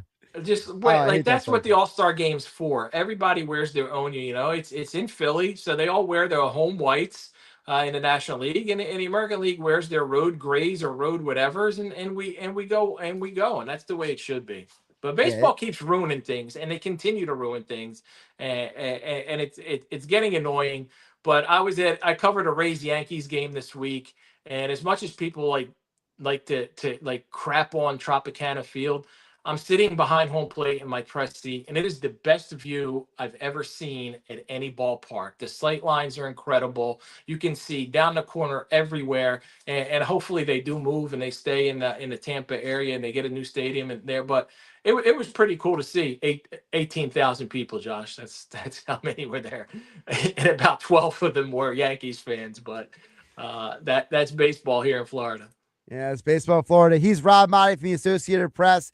We didn't get to any NFL today, but it's all good. We talked some baseball, so we had some fun. Baseball. Rob, enjoy the rest of your weekend. Stay hydrated, my friend, and we'll talk soon. All right, Josh. Keep up the great work, buddy. Maaddi, AP joining us here on Hanging with Hennig on 97.3 ESPN FM, the 97.3 ESPN mobile app powered by First Bank of CI. We are streaming live on YouTube and X at Josh Hennig. Don't forget this hour of Hanging with Hennig being brought to you by the law offices of Craig A. Altman. I told you guys I came in this morning, saw another car accident on the Garden State Parkway. So if you are in a car accident, a slip and fall or injury at work, don't hope the insurance companies take care of you. They're going to delay, deny, and pay as little as possible. So you need the tough lawyers who will handle the tough cases, and you pay nothing unless you win. Call 856-327-8899 for the law offices of Craig A. Altman, or get your free consultation right now at CraigAltmanLaw.com. Located in Vineland, serving all of South Jersey, backed by a Philly law firm that knows how to win. Craig Altman, sponsor 2 o'clock hour, Hanging with Hennig on 97.3 ESPN. We'll check it back at the text board one more time at 609-403-0973 and wrap up Hanging with Hennig coming up next on 97.3 ESPN. The Stone Harbor Bar and Grill on 96th Street is Stone Harbor's most complete entertainment experience. Great food, fun, and libations, and newly remodeled for 2026. The same great owners and all your favorite menu items remain, and now we've taken things up a notch with a brand new bar, new sound system, 36 brand new 4K TVs, and more. No matter where you sit, you always have a perfect sight line to the big game, and you've got to try our mouth-watering new menu items. Start your meal with blackened scallops, homemade fried pickles, or a cheeseburger flatbread. Try our new Chicago-style dog, or the Mary Ann sandwich, a chicken cutlet, broccoli rabe, and sharp provolone on world-famous Rando's Bakery Atlantic City bread. The Stone Harbor Bar and Grill sources only the top ingredients and serves up the best quality food. Voted best wings of Stone Harbor and the Jersey Shore by Lord of the Wings. Prime rib nights Friday and Saturdays, rib nights on Sundays, and Mike the Magician Friday, Saturday, and Sunday. The newly remodeled Stone Harbor Bar and Grill on 96th Street in the heart of Stone Harbor. Open 11:30 a.m. till midnight, 7 days a week. Go to stoneharborbarandgrill.com or call 609-961-3534 for more. If you dread dealing with your insurance more than you dread yard work, with a swarm of hungry mosquitoes buzzing around, then you might have Insuranoia. You should have NJM Insurance. They go to great lengths to do what's best for their policyholders. Indeed presents hires you can't afford to get wrong, like head administrator for a state-of-the-art surgical center. What can I do for you, Doc? We need to talk about the lights. Ah, the mood lighting, relaxing, right? Much better than those old hospital vibes. A hospital's supposed to have hospital vibes. You seem tense. Let's dim the lights a bit. This is the job for sponsored jobs. This is what happens when you don't sponsor your job on Indeed. Next time, get matched with quality candidates with Indeed sponsored jobs.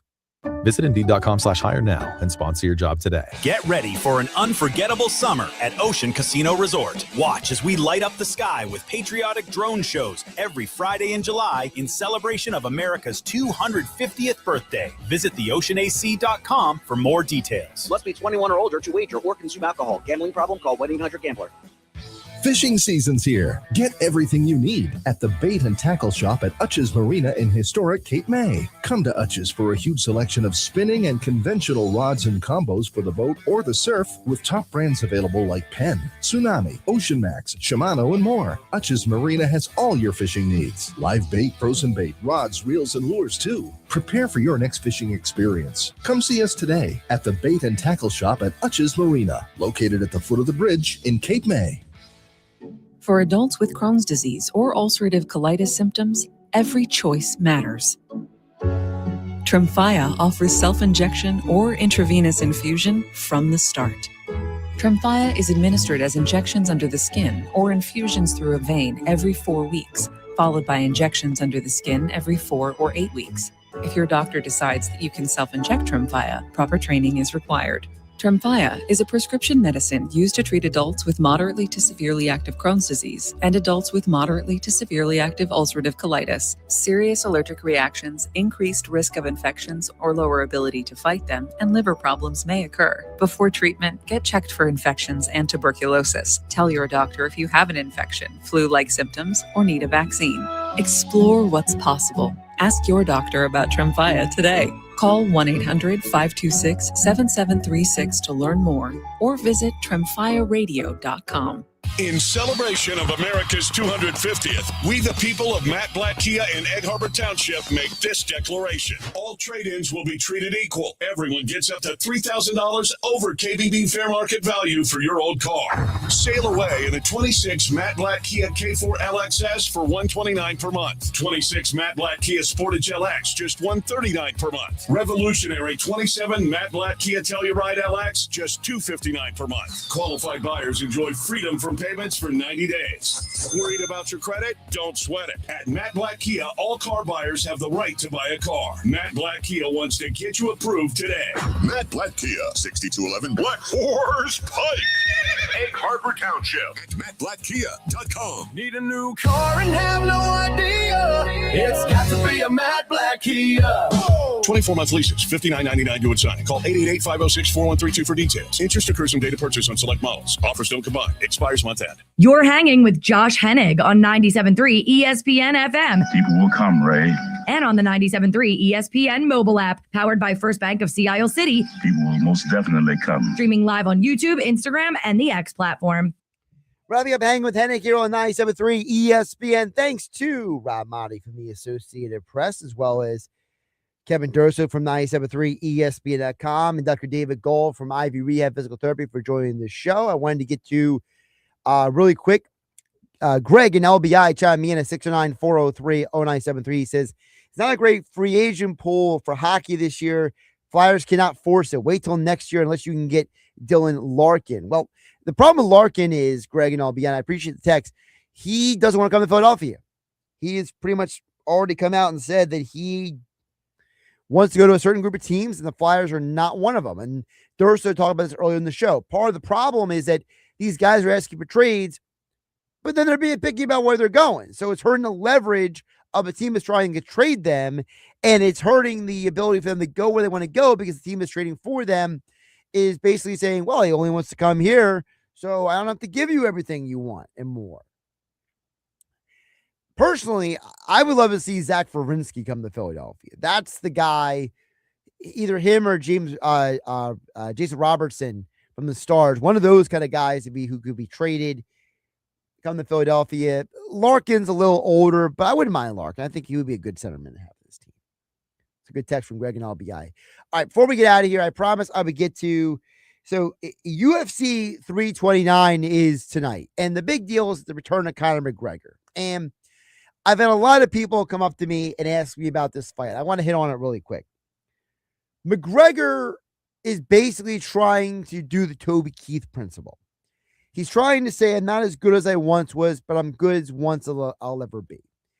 He's basically trying to run off of that principle. And the idea being, if he fights a guy who's also no longer in his prime and Max Holloway, that he has a better chance. And I think that's why so many bets have been coming in at the sports books for McGregor. The problem is, I think Max Holloway right now is better than even McGregor was heading into the Khabib Nurmagomedov fight. So I like Max Holloway not just to win this fight, but win this fight decisively. The problem is that if you're someone who wants to place a wager, like my friends at Caesar Sportsbook, it's a lot of minus odds. So the better play for you is probably going to be something more like this. If you were to parlay, let's say, a knockout for Max Holloway with Paddy Pimblett winning, or Holloway and Brandon Royval to both win. Because I'm very surprised that both Pimblett and Royval are both underdogs in their fights, but we've talked about this numerous times here on 97.3 ESPN over the years. The sports books get two things wrong very often. Lines for MMA and lines for college football. They're the two sports that's probably the easiest to take advantage of the sports books using of analytics more than anything else. But I do think McGregor loses tonight. And again, it's not an anti-McGregor cake. He's just realizing he is who he is. I'm Josh Hennig. Have a safe rest of the weekend. Catch you next week. Sunday morning in the locker room with Billy Schwein, producer Alex Berardis, and John